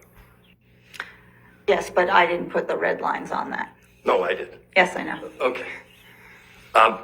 So this, what do you recognize this as? I recognize that we previously discussed this, and I told you that I oriented Ms. Hurd to a different time frame because she was already out of the relationship. Okay, maybe we should back it up a little. This is the CTS-2 that you administered as part of this battery of tests that you indicate you did in relationship to your diagnosis. Right, this is the conflict tactic scale 2. All right. And you'll agree with me that this test specifically asks, in front of every single question, How often did this happen in the past year? Correct, and I Right. oriented And the you individual know- to not I- limit herself to the correct. last year to get an accurate assessment of the violence and abuse that she experienced in the relationship. Objection, Your Honor, move to strike. All right. I'll move to strike the last part of the answer. Strike the last part of the answer. Thank you. Next question. Yeah. And you know that at the time that you gave this test to Ms. Hurd, she had been away from Mr. Depp for far longer than a year, correct?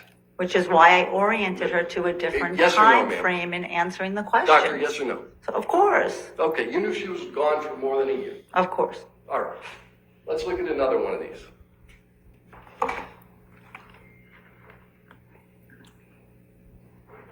You talked about the danger, I'm sorry. You talked about the danger assessment test. That's correct. All right.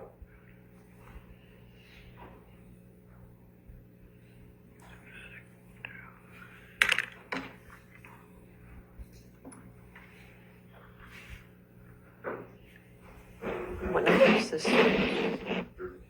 13, plaintiff's 1310. Thank you. Any objection to 1310 as No, demonstrative? Okay. You publish to the jury.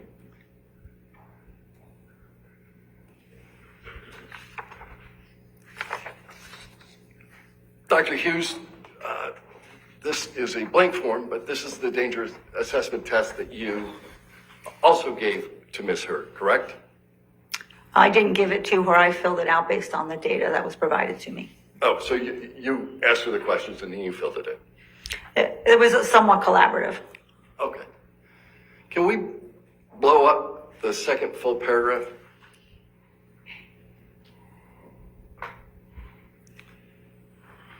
It says, using the calendar, please mark the approximate dates during the past year when you were abused by your partner or ex-partner. You didn't use any calendar, did you? I did not use a calendar because she was already out of the relationship. As I said, these are static risk factors, so they don't change. So I But these oriented her to the exams- time of the relationship.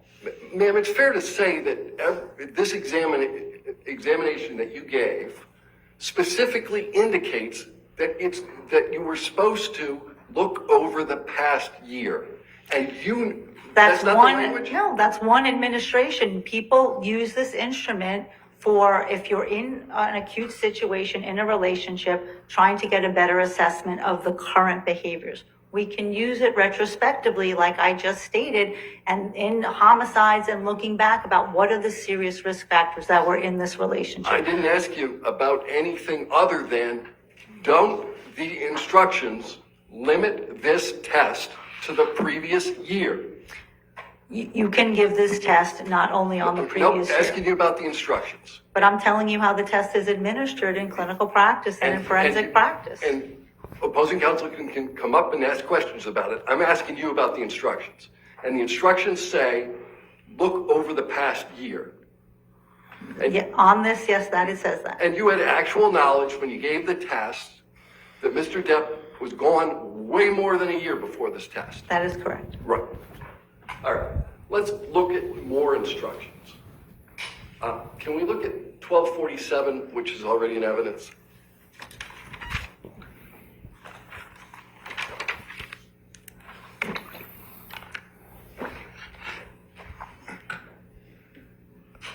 Dr. Hughes, you recognize this one too, right? Yes, All right. This is what everybody calls the CAPS 5. correct. All right, can we go to the first page? Let's blow up the instructions.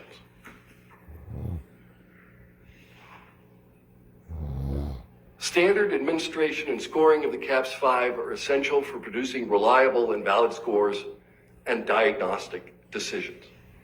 Correct? Correct. And you know you have to do this in a standardized way because it is the first instruction, correct? Correct. Can we go to the next page? One more. Oh, wait. That's good. This is a page on scoring, and we talked about this last time. Yes. You score these tests by frequency, and intensity. Correct. And you'll remember that in every single instance that you were asked to fill in the blank about frequency, you failed to do so, correct? That's not correct. Oh, you filled in any blank on this form with respect to frequency? I filled in the frequency on the side of the caps where I am actually scoring the caps. No, I Where asked it's you whether relevant. you filled in a single blank on this form with respect to frequency. Is the answer to that yes or no? I don't know what you mean, a single blank. All right, let's page down. Let's keep going. All right, we'll stay at this page for a second. This is the very first box you're asked to fill in as to, I think, a fairly fundamental question, right? What happened? We talked about this before, Mr. Dennison. I had 88 pages of notes of what happened. It would have been redundant to put it there. You know that you are obligated to produce this test in a way that other people can meaningfully review them. Yes? The people in this case who are meaningfully reviewing them have my 88 pages of notes. Right. But you chose to put absolutely nothing in the box, the standardized box, that said what happened.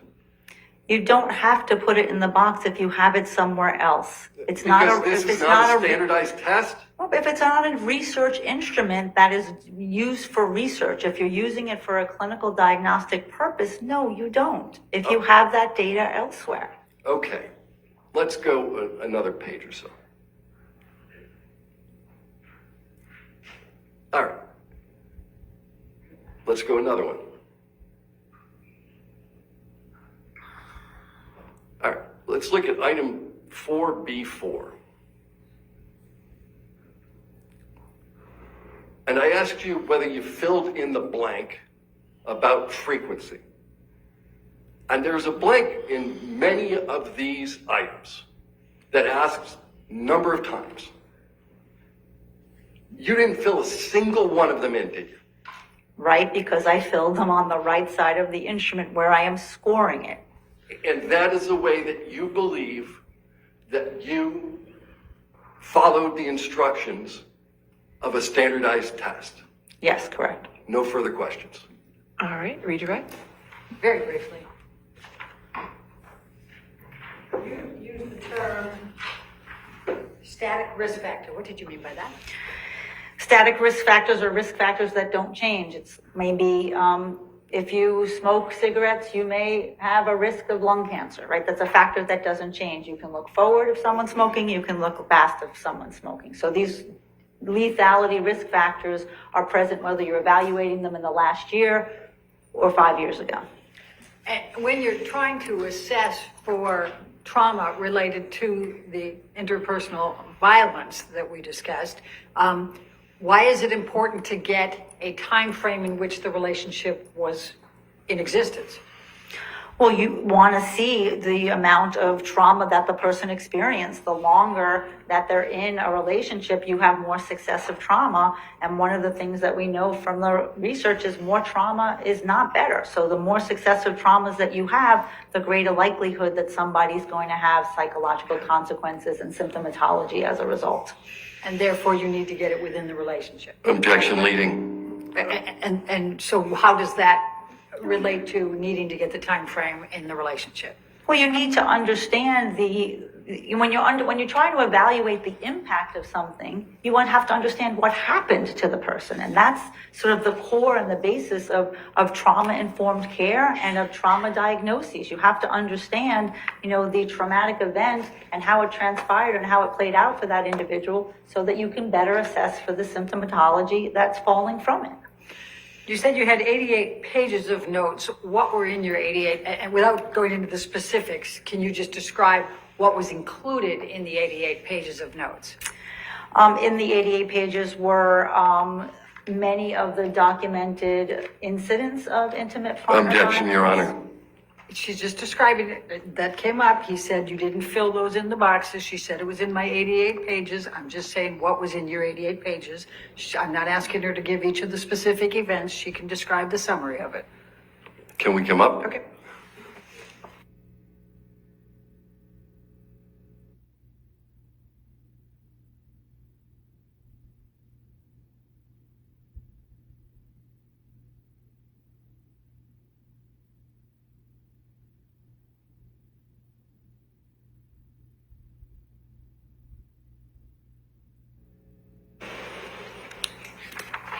What is the difference between clinical scoring and clinical evaluation and research evaluation with respect to the CAPS-5 and the other tests?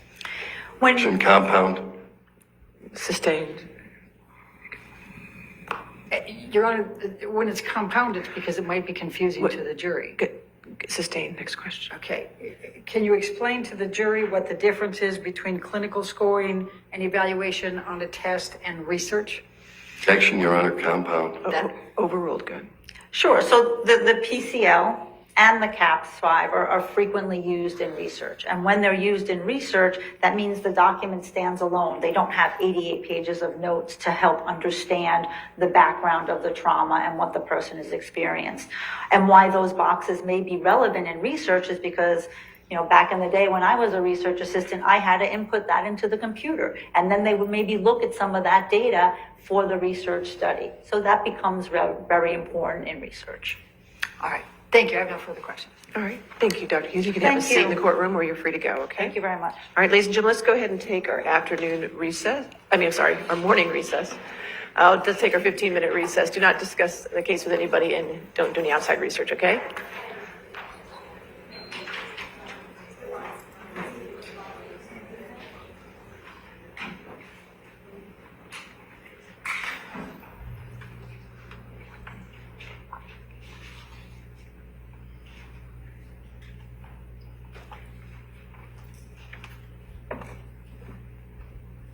All right, why don't we just come back at 11:05 then? All right, excellent.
Jury?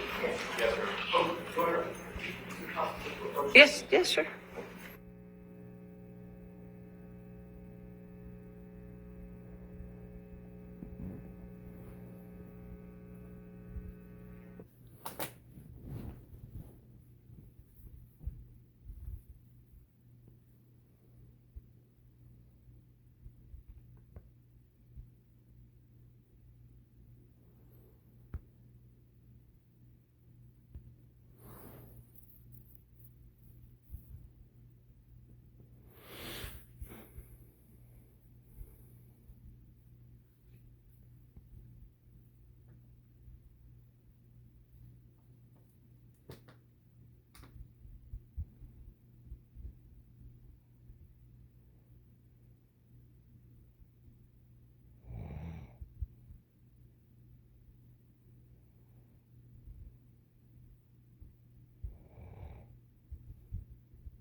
All right, thank you, ladies and gentlemen. You may be seated. All right, your next witness.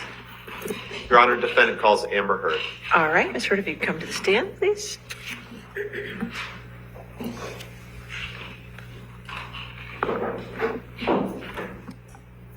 Yes, ma'am. Water.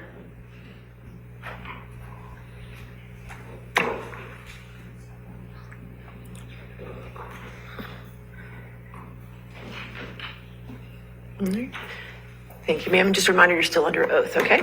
Of course, Your Honor. Thank you. Thank you. All right, your question? Amber, just to orient you and the jury, at this time, we're in the rebuttal to your counterclaim against Mr. Depps. So I'm going to confine my questions to that, okay? All right. How have you suffered publicly as a result of the Depp-Waldman statements? Objection, speculation. Overruled. I am harassed, humiliated, threatened every single day. Even just walking into this courtroom, sitting here in front of the world, having the worst parts of my life, things that I've lived through, used to humiliate me. People want to kill me, and they tell me so every day. People want to put my baby in the microwave, and they tell me that. Johnny threatened, promised me that if I ever left him, he'd make me think of him every single day that I lived. Objection, Your Honor, non-responsive. All right, I'll sustain the objection as to that. If you want to ask the question. Amber, how did Mr. Depp's statements and threats to you that you were discussing, how do those continue to manifest themselves today? In the harassment, in the humiliation, the campaign against me that's echoed every single day on social media and now in front of cameras in this room. Every single day I have to relive the trauma. My hands shake. I wake up screaming. I have to live with the trauma and the damage done to me. My friends have to live with a set of unspoken rules about how to not scare me. Objection, hearsay. Yes, sir. Unspoken rules Overruled. Go ahead. about how to not touch me, not to surprise me. My intimate partners have rules about how they can deal with me, how they can touch me. I have rules for doctors and medical professionals I see, gynecologists I see. I live my life with these sets of rules that I have to follow, my friends have to follow for me not to have a panic attack or a triggering event where I relive the trauma.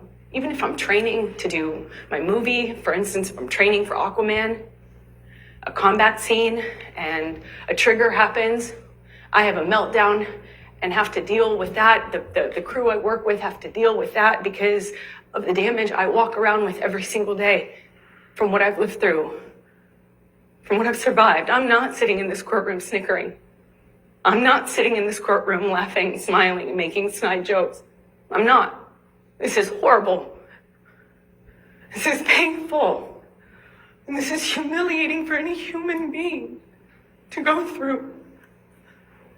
And perhaps it's easy to forget that, but I'm a human being. And even though Johnny promised that I deserve this and promised he'd do this, I don't deserve this. I want to move on. The statements, the attacks on me, the campaign, that Johnny has elicited millions of people to do on his behalf when he himself Objection, Your couldn't Honor, do lack it. of foundation. Torture me every day. Speculation. I'll sustain the objection. Next question. Amber, how have the Depp-Waldman statements impacted your ability to do charitable work? You know, the only reason that people like Dr. Curry can sit up here on the stand and say I'm high functioning and I do things like have hobbies and have interests is Objection, because I'm not- non-responsive. Your Honor, Mr. Depp gave long-winded responses yesterday. Overruled. Good. It's because I found a solution to that pain. I woke up every morning with panic attacks and trauma until I realized I could do something with it. So to answer your question, Ben, I was able to turn the things that I've lived through, my pain, my life experiences, into work, into action, into providing a voice for other people. I'm not a saint. I'm not trying to present myself as one, as you all know, but I selfishly found relief in being able to use what I've lived through to advocate for others to bring light to these issues, to give a voice to people who don't have the voice and the platform that I have. And while I would not wish this situation on my worst enemy, if it gives a voice to someone who doesn't have it, but I now, as I stand here today, can't have a career.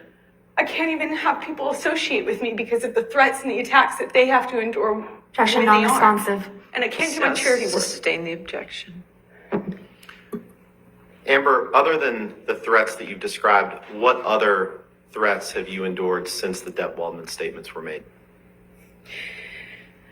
I receive hundreds of death threats regularly, if not daily.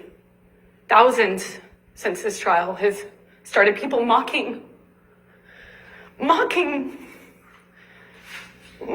testimony about being assaulted, making fun of my... Objection, relevance. Non-responsive. What's the damages? You can continue. It's been agonizing, painful, and the most humiliating thing I've ever had to go through. I hope no one ever has to go through something like this. I just want Johnny to leave me alone. I just want him to leave me alone. I've said that for years now, and I thought he would after 2020. Objection, non-responsive. All right, I'll sustain the objection. Next question.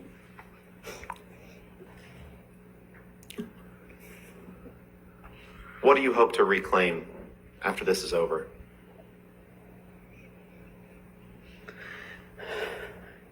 Protecting the secret that I did for as long as I did has taken enough of my voice. Johnny has taken enough of my voice. I have the right to tell my story. I have the right to say what happened to me. I have the right to my voice and my name. He took it long enough. I have a right as an American to talk about what happened to me, to own my story and my truth. I have that right. I hope to get my voice back. It's all I want. And I've said that from day one. Thank you, Amber. I don't have anything else. All right, cross-examination.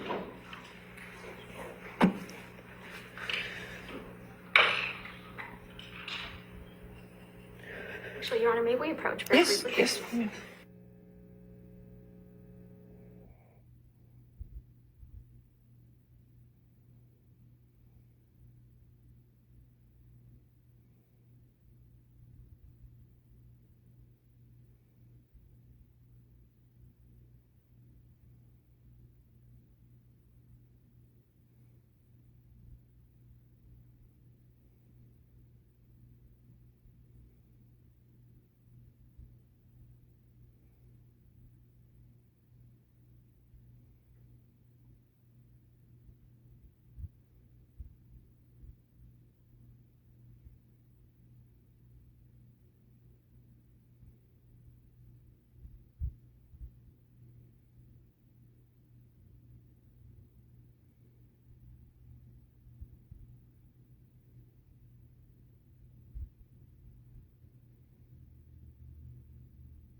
Ms. Heard, you just testified that this case has been very hard for you. So let's talk about that and why. All right. Your lies have been exposed to the world multiple times, right? I haven't lied about anything I've been here to say. You sat here and told this jury that the events in Hicksville started with Mr. Depp getting really upset about a woman leaning on you. Is that correct? Yes, that's effectively what happened, yeah. You testified that he actually grabbed that woman's wrist and twisted it, right? And told her that he could effectively break her wrist by saying he knew how many pounds of pressure, or asking her how many pounds of pressure it took to break a human wrist. But your own witness, your former best friend, Rocky Pennington, she didn't corroborate that, did she? I'm not quite sure what part of that night she saw. There were a lot of people there. She didn't testify that Mr. Depp grabbed anyone's wrist in Hicksville. Again, I don't know what Rocky saw. There were a lot of people there that night. You testified that once you brought Mr. Depp back to your trailer, he trashed it, correct? That is correct. And the manager of the Hicksville trailer park was furious that Johnny had wrecked the whole thing. Do you remember that testimony? That's correct. Well, we heard from that manager of the Hicksville trailer park, Morgan Knight, on Monday, didn't we? I'm not quite sure who that guy was or if he had any involvement in this. I know a lot of people have come out of the woodwork to be involved. So you're accusing Mr. Knight of testifying and committing perjury? I'm not accusing anyone. I just don't recognize that man. You heard Mr. Knight testify that it was actually you who was upset with Mr. Depp spending time away from him. Isn't that correct? How would he know? He wasn't there. You heard Mr. Knight testify that it was actually you who was yelling at Mr. Depp. Again, I've heard a lot of people say a lot of things to be involved in the Johnny Depp show, but he wasn't there. He doesn't know. And he certainly doesn't know what happened behind closed doors, like most people. So you're calling Mr. Knight a liar? I am saying he wasn't there, and what he testified to doesn't match what I know happened. But I don't fault him. He wasn't there, so how would he know? He testified he was there, Ms. Heard. Did you hear that? That's his testimony, yes. So you're calling him a liar? I'm just saying he wasn't there. You heard Mr. Knight testify that the trailer wasn't trashed, and that's why you're calling him a liar. He testified that a light fixture was broken, similar to the way that yes, Johnny's other than a light employees fixture. That was testified the to only my thing that was closet broken, being right? rearranged Ms. Heard? and things Ms. like Heard? that. The only thing that was broken in the trailer, according to Mr. Knight, was a light fixture. Yes or no? I realized that he summed it up by saying a light fixture was broken, just the way his security guard summed up him trashing my closet as being rearranged. Your Honor, I'm going to move to strike everything after he summed it up, that it was a light fixture, as non-responsive. She answered the question, Your Honor. Overruled. In the security guard testimony, Your Honor? I'll allow it. Go ahead.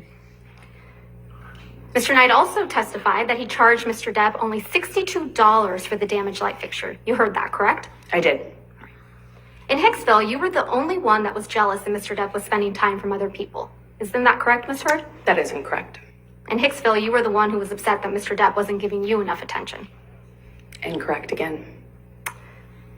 Ms. Heard, you told this jury that you had no idea the press was going to be at the courthouse when you got your TRO on May 27th, 2016. Do you remember that testimony? I said I did not have anything to do with it. Yes. No. My question again. You told this jury that you had no idea that the press was going to be outside after you got the ex-party TRO on May 27th, 2016. Do you remember that testimony? I apologize. I must have misunderstood Ms. Vasquez. I actually had no idea whether they were going to be there or not. When I walked into the courtroom that day, it was completely quiet, still, empty. Even though I had given Johnny's team notice that I was filing a Objection. TRO, Your Honor, this is not we had no responsive. reason to Move to believe the strike. press knew. And Your Honor, I would also ask that you instruct the witness to please stop talking once I lodge an objection. Your Honor, she's trying to answer the question as best she can, and Ms. Vasquez is misrepresenting to her what she testified to. Well, I'll strike the last part as non-responsive. Just if you could just answer the questions asked. Okay, thank you, Ms. Hurd. In fact, you testified that you were, quote, shocked when you saw press when you were leaving the courthouse. Yes? Yes. You weren't shocked at all, though, were you? Incorrect. It was You knew the press horrifying. would be at the courthouse, right, Ms. Hurd? No. Well, you did bring your publicist to the courthouse with you on May 27th, 2016, didn't you? I sure did. I'm a public figure. I brought my publicist in case it blew up. In case. And You actually I'm had glad I did. alerted TMZ that you would be filing a TRO against Mr. Depp that very day, No, I did didn't not. you? No, I did The not. one day you didn't bother to wear makeup to cover up the mark on your face. I did not call TMZ or any other news source or paparazzi source. No one. Well, I we never heard did that. testimony from former TMZ employee Morgan Tremaine yesterday, correct? Did I hear his testimony? Yes. Yes, I was here. Yes. And you heard Mr. Tremaine's testimony that he knew to dispatch the paparazzi to the courthouse on May 27th, right? I heard him say that he knew that, yes. Yeah, and that he dispatched paparazzi to the courthouse to capture a picture of an alleged bruise on the right side of your face. Do you remember him saying that? I remember him saying that. That information must have come from your team, right, Ms. Hurd? Absolutely not.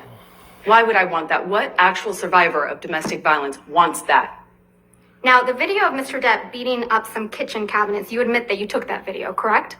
Yes, I did. All right. And you acknowledge that the video was released online the day before you were deposed in connection with your divorce from Mr. Depp in August of 2016, right? I believe it was, yes. But you testified that you had absolutely nothing to do with the video's release, right? Absolutely not. And you testified that you learned about it when you landed after flying into LA. Do you remember that testimony? Upon touchdown is when I was alerted to the video's You existence heard Mr. online. Tremaine testify about this video as well yesterday, didn't you? Yes, I did. And you heard Mr. Tremaine testify that TMZ received the cabinet video the same day you landed at LAX. Yes? I don't know if that's what his testimony was. I'm sorry. You heard Mr. Tremaine testify that the cabinet video was posted 15 minutes after TMZ received it. Yes? That's what I heard him say. And that this could only have been possible if the video was received directly from the source. Yes? I heard him say that. I don't know if that's true or if that's possible because And it you didn't come heard from me. I was Mr. flying. Tremaine So testify. I know that's incorrect is what I mean to say. Another liar on the stand. I just know that that's incorrect. Right. And you heard Mr. Tremaine testify that TMZ owns the copyright to the cabinet video, right? That's news to me. The cabinet video you filmed of your then husband. Yes? The copyright ownership of that is news to me. I learned that yesterday. It's the cabinet video that you captured of your then husband. Yes? That is correct. I did capture that video. And The yes, cabinet that was video- my husband. The same cabinet video that was released the night before you were deposed in your divorce. Yes?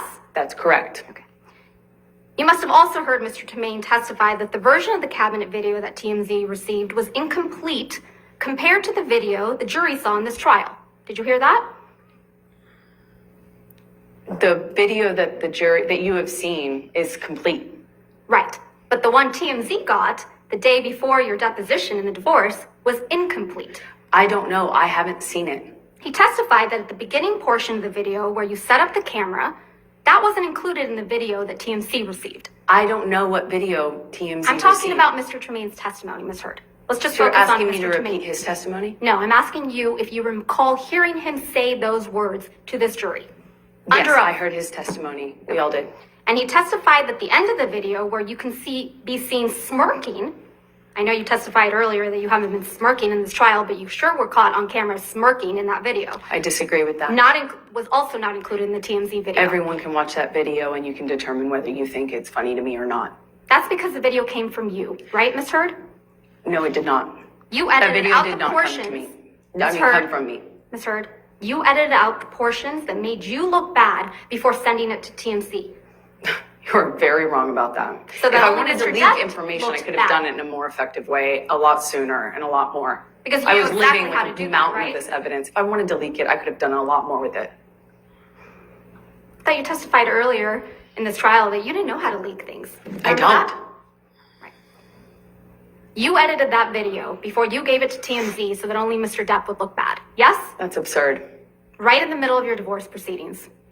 Again, you're very wrong. I'd like to show you a picture from that's already admitted into evidence. It's Defendant's Exhibit 799.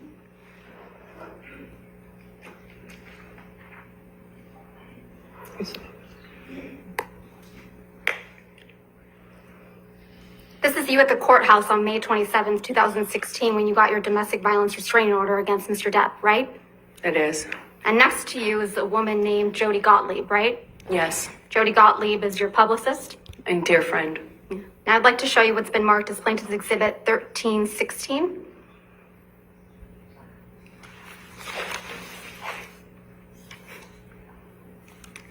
This is a picture of you and your friend Rocky Pennington, right? That is correct.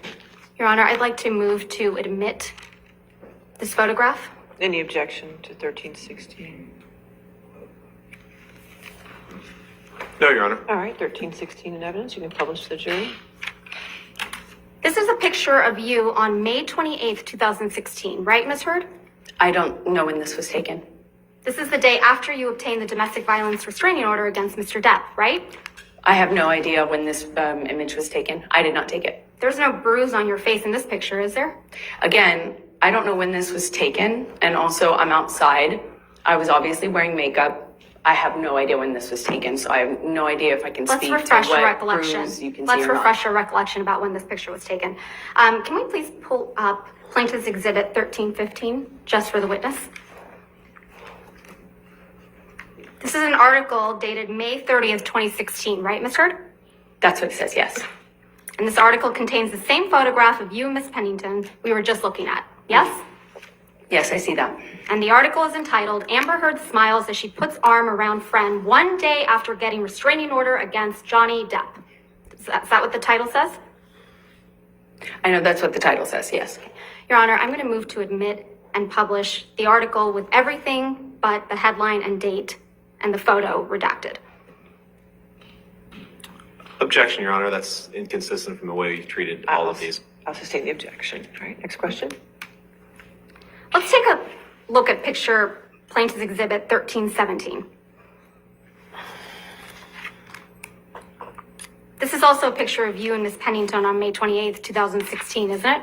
I don't know when this photo was taken, but it looks like the same outing as the picture prior. Your Honor, I'm going to move to admit and publish Plaintiff's Exhibit 1317. Any objection? No, Your All Honor. right, 1317 in evidence. You can publish. There's no bruise on your face in this picture either, right? I disagree. If it is taken when you represent it was taken, then obviously there's a bruise on my face. It's covered by makeup as per usual.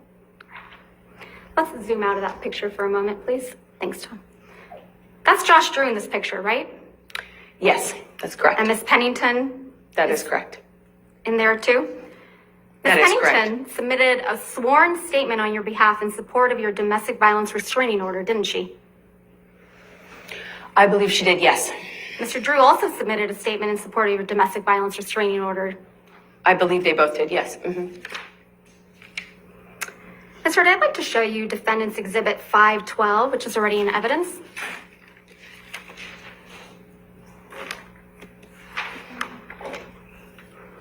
You've seen this photograph before, right? I have. On the second day of your direct testimony, you testified that this was taken in the downstairs of the main apartment on December 15th, 2015. Do you recall that testimony? Yes, I believe so. So it's your testimony that Defendant's Exhibit 512 reflects damage to Penthouse 5 that occurred during the December 15th, 2015 incident. Yes? I'm not quite sure from what incident this is when I see this photo in a vacuum without context. Let's give you that context. Can we please, thanks. If I could have day 16 trial testimony.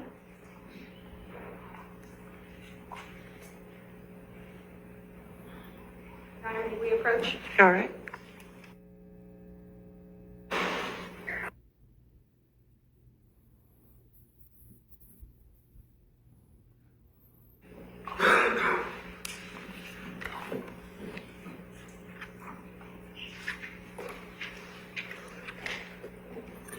you please turn first to page 4585?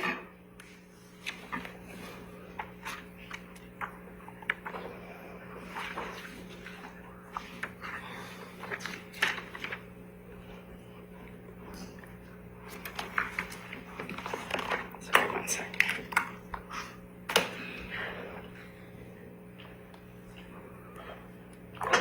Specifically starting on line 16, where it says, let's talk about December 15th, 2015. You said 458, I'm on 4485, sorry. You said 4585. 4585. Pardon. Line 16.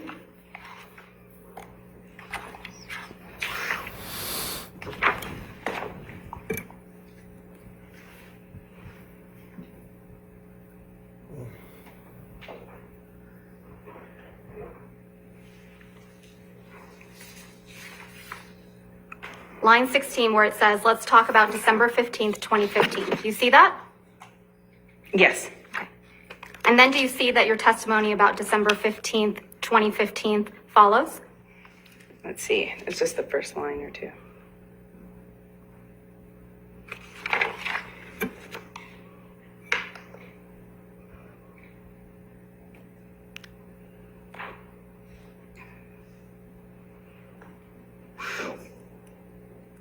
Yes. Okay. Now I'd like you to turn to page 4603. Starting at line 12. 4603.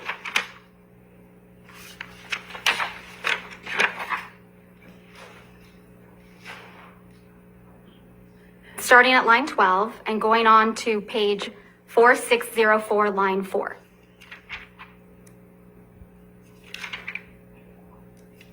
Okay. And do you see that you testify that defendant's exhibit 512, which is on the screen, Yes. is a picture of the downstairs of the main apartment? That's correct. And the main apartment is penthouse 5 in the Eastern Columbia building, right? No, well, depends on what, the main apartment's penthouse 3 generally when we say main apartment. Penthouse 5 was where you had your closet? The downstairs was kind of like had some of my painting studio set up and a reception area. Upstairs was the closet. Got it. Mezzanine office was in between. All right, so it's your testimony that defendant's exhibit 512 reflects damage to the penthouse 5, that occurred during the December 15th, 2015 incident, right? I'm just not sure from which incident this is a picture of, since I'm only looking at Even a though your partial counsel floor. was asking you questions about December 15th, 2015, and then admitted this picture into evidence Again, in in relation to that incident. Sorry, go ahead. In relation to that incident on December 15th, 2015. This exhibit, defendant's exhibit, you are the defendant, number 512, was admitted into evidence in this court. You testified that this was the result of damage that occurred on December 15th, 2015. Yes or no? I just need to orient myself because I'm just looking at a picture of a partial No, picture of a Ms. floor. Hurd, you didn't just so look I at a can't. picture. You looked at your testimony.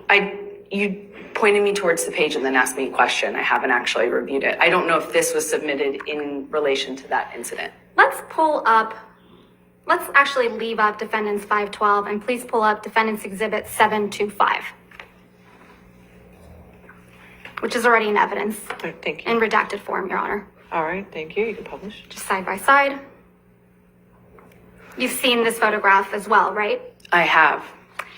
On the third day of your direct testimony, you testified that this photograph reflected spilled wine in Penthouse 5 on May 21st, 2016, didn't you? Again, I don't know because I'm looking at a partial picture of a floor. So unless you remove the metadata you've covered up, we could then tell. If you I didn't cover it up, Your Honor. Could we unredact Your Honor them did. so we could get context? That's how it's in evidence. That's how it's in evidence. Next Well, question. the metadata next to it is so that Ms. to Hurd, avoid this Ms. sort of Hurd, confusion. there is no question pending, and I would appreciate it if you wouldn't be making argument to the jury. Sorry, I It's thought you had inappropriate. asked me about it. No, I didn't ask you about anything. Let's look at your direct testimony from the third day.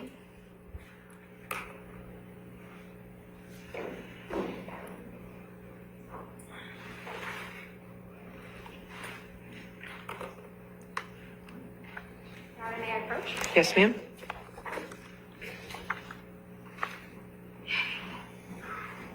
Thank you. Thank you.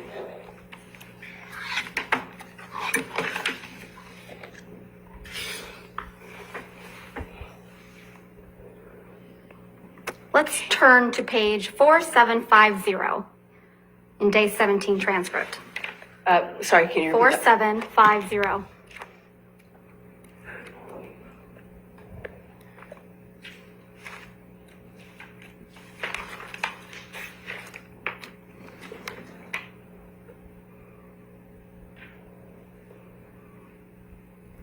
Specifically line 16. Do you see where Ms. Bredehoff asked you to describe for the jury what took place on May 21st, 2016? I see that. And do you see that your testimony is reflected about May 21, 2015? Yes. That follows? Okay. Yes. Now let's turn to page 4804 at line 14. 4804. Starting at line 14 Yes. through 4805, line 4.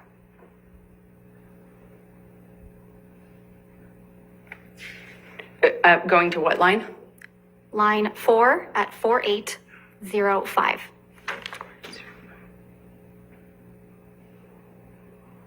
Do you see that you're testifying that defendant's exhibit 725, which is reflected on the right side, reflects spilled wine on the floor in penthouse 5? That's correct. Okay, and defendant's exhibit 512 and 725 seem to be different versions of the same picture, don't they? That's correct. Okay, so which is it? Which one was taken on December 15th, 2015, or May 21st, 2016? If you remove the redacted metadata, you can find out. It's right there. Or if you're telling the truth, you would know. Recognize a portion of spilled wine on a floor, and I'm supposed to know off the top of my head when you've No. lived through 5 years of this stuff? I don't think so. That's not how that works. Okay. Thank you, Tom. Ms. Hurd, at the beginning of your cross-examination Your last Honor, may week, we approach? Yes.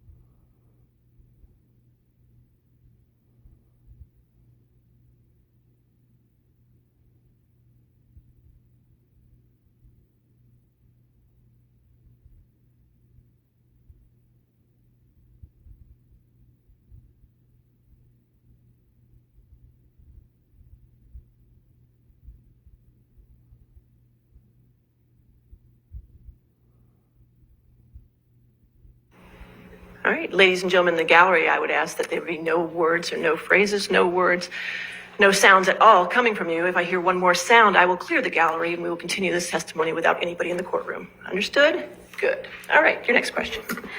Ms. Hurd, at the beginning of your cross-examination last week, I showed you an audio where you told Mr. Depp to tell the jury, tell the judge, tell the world that he is a victim of domestic abuse. Do you remember that?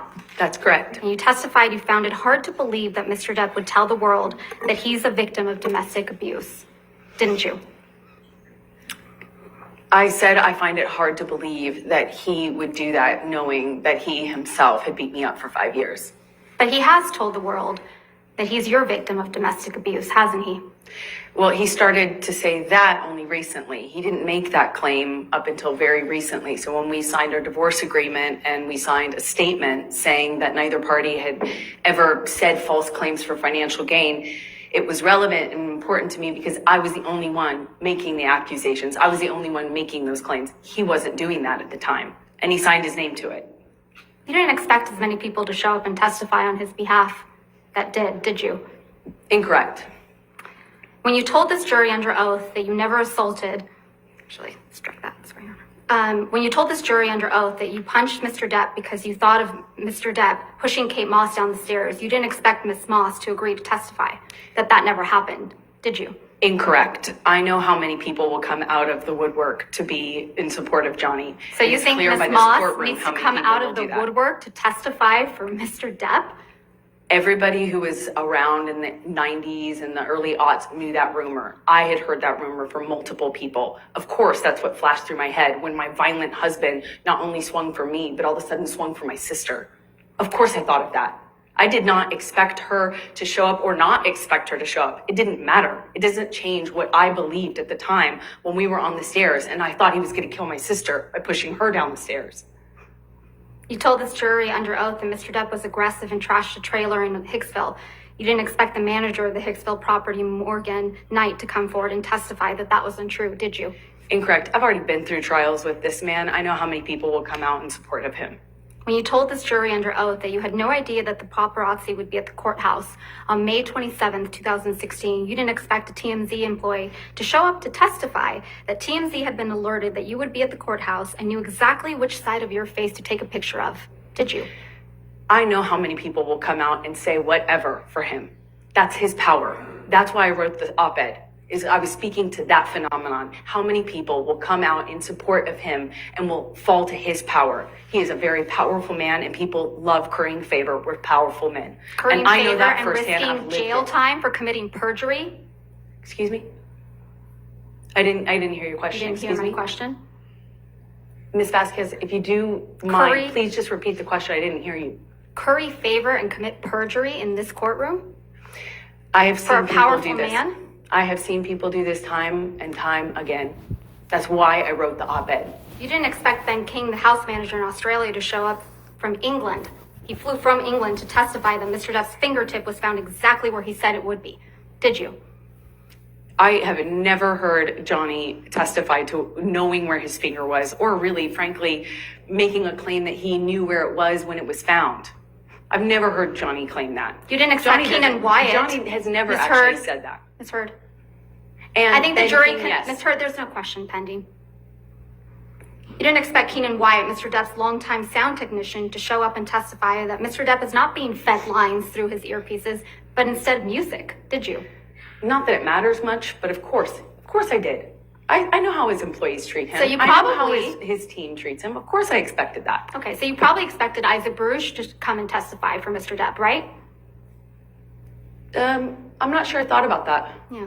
But you didn't expect Mr. Baruch to weep for Mr. Depp after what you've put him through and so many others with your lies. I did you? relate to Isaac because he and I are There's the no only further ones who questions, Your cried Honor. on this stand. Nothing further. All right. Redirect.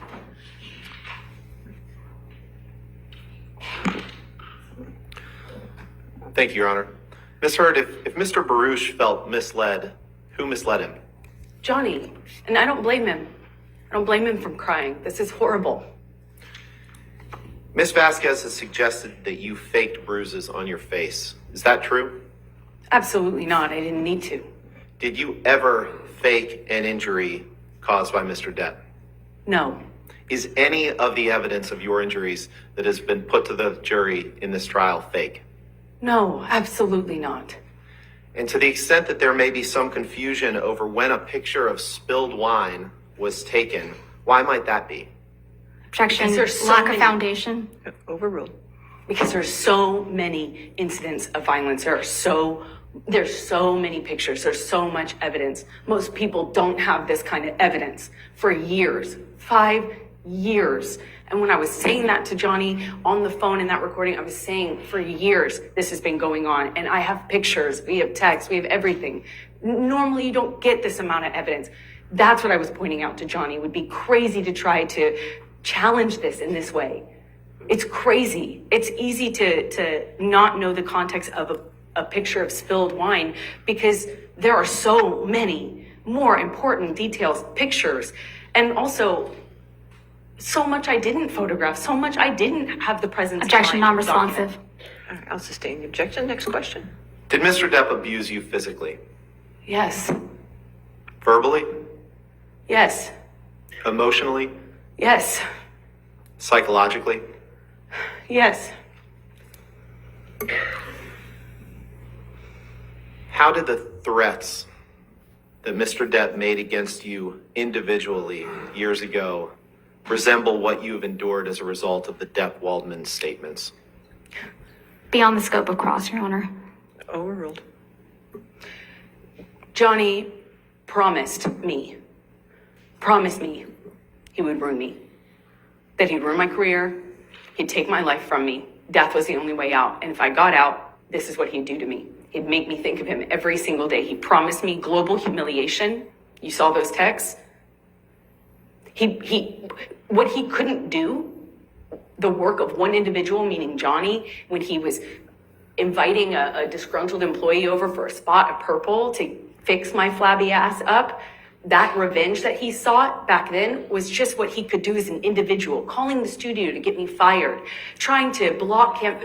Objection, Your Honor. Lack of foundation, speculation, hearsay, all in non-responsive. I'll sustain as to non-responsive. Ms. Heard, how did those things that you just testified to that Mr. Depp did, how did those resemble what happened to you after the Depp-Waldman counterclaim statements were made? Well, those are Objection, Your Honor. Lack of foundation. She's Overruled. Thank you. Thank you, Your Honor. Those are just an echo of what I'm living through today. It's like what I'm living in right now. What you see in this courtroom is an echo. This courtroom and the other courtroom he dragged me into to do the same thing again. That's just an echo of the violence and the abuse that I suffered within our relationship.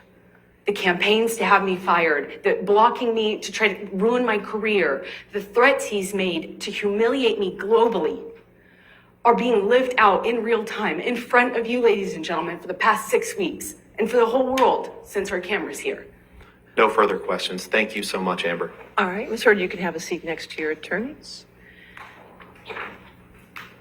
If I can have the attorneys approach. Just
all right, your next witness. Your Honor, the counterclaimant Amber Heard rests. All right, thank you, ma'am. All right, ladies and gentlemen, you have heard all the evidence you're going to hear in this matter. What I propose doing is to go ahead and give you the rest of the afternoon off so you can have a good restful afternoon and evening, and we will do closing arguments tomorrow morning at 9 a.m., and then the case will be submitted to you for deliberations. Just to give you a little logistics of how that will go, tomorrow I won't give you a time limit as far as how long you can deliberate in the afternoon into the evening. I will tell you, within reason, I will tell you I do not serve dinner, so keep that in mind, okay? You will not be deliberating on Saturday or Sunday or Monday, because Monday is a holiday. I would like to have you back here Tuesday morning, at least by 9 o'clock. If you want to come earlier, that's up to you. You can decide as a group if you want to come earlier than 9 o'clock, but you have to be here at least by 9 o'clock to resume your deliberations again.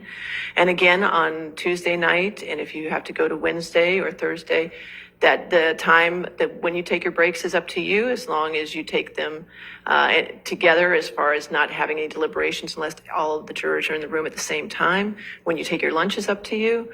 And then again in the evening, within reason, I'll let you go as long as you'd like to go, okay? So have a good evening, and we'll see you tomorrow morning, okay? Do not discuss the case with anybody. Don't do any outside research.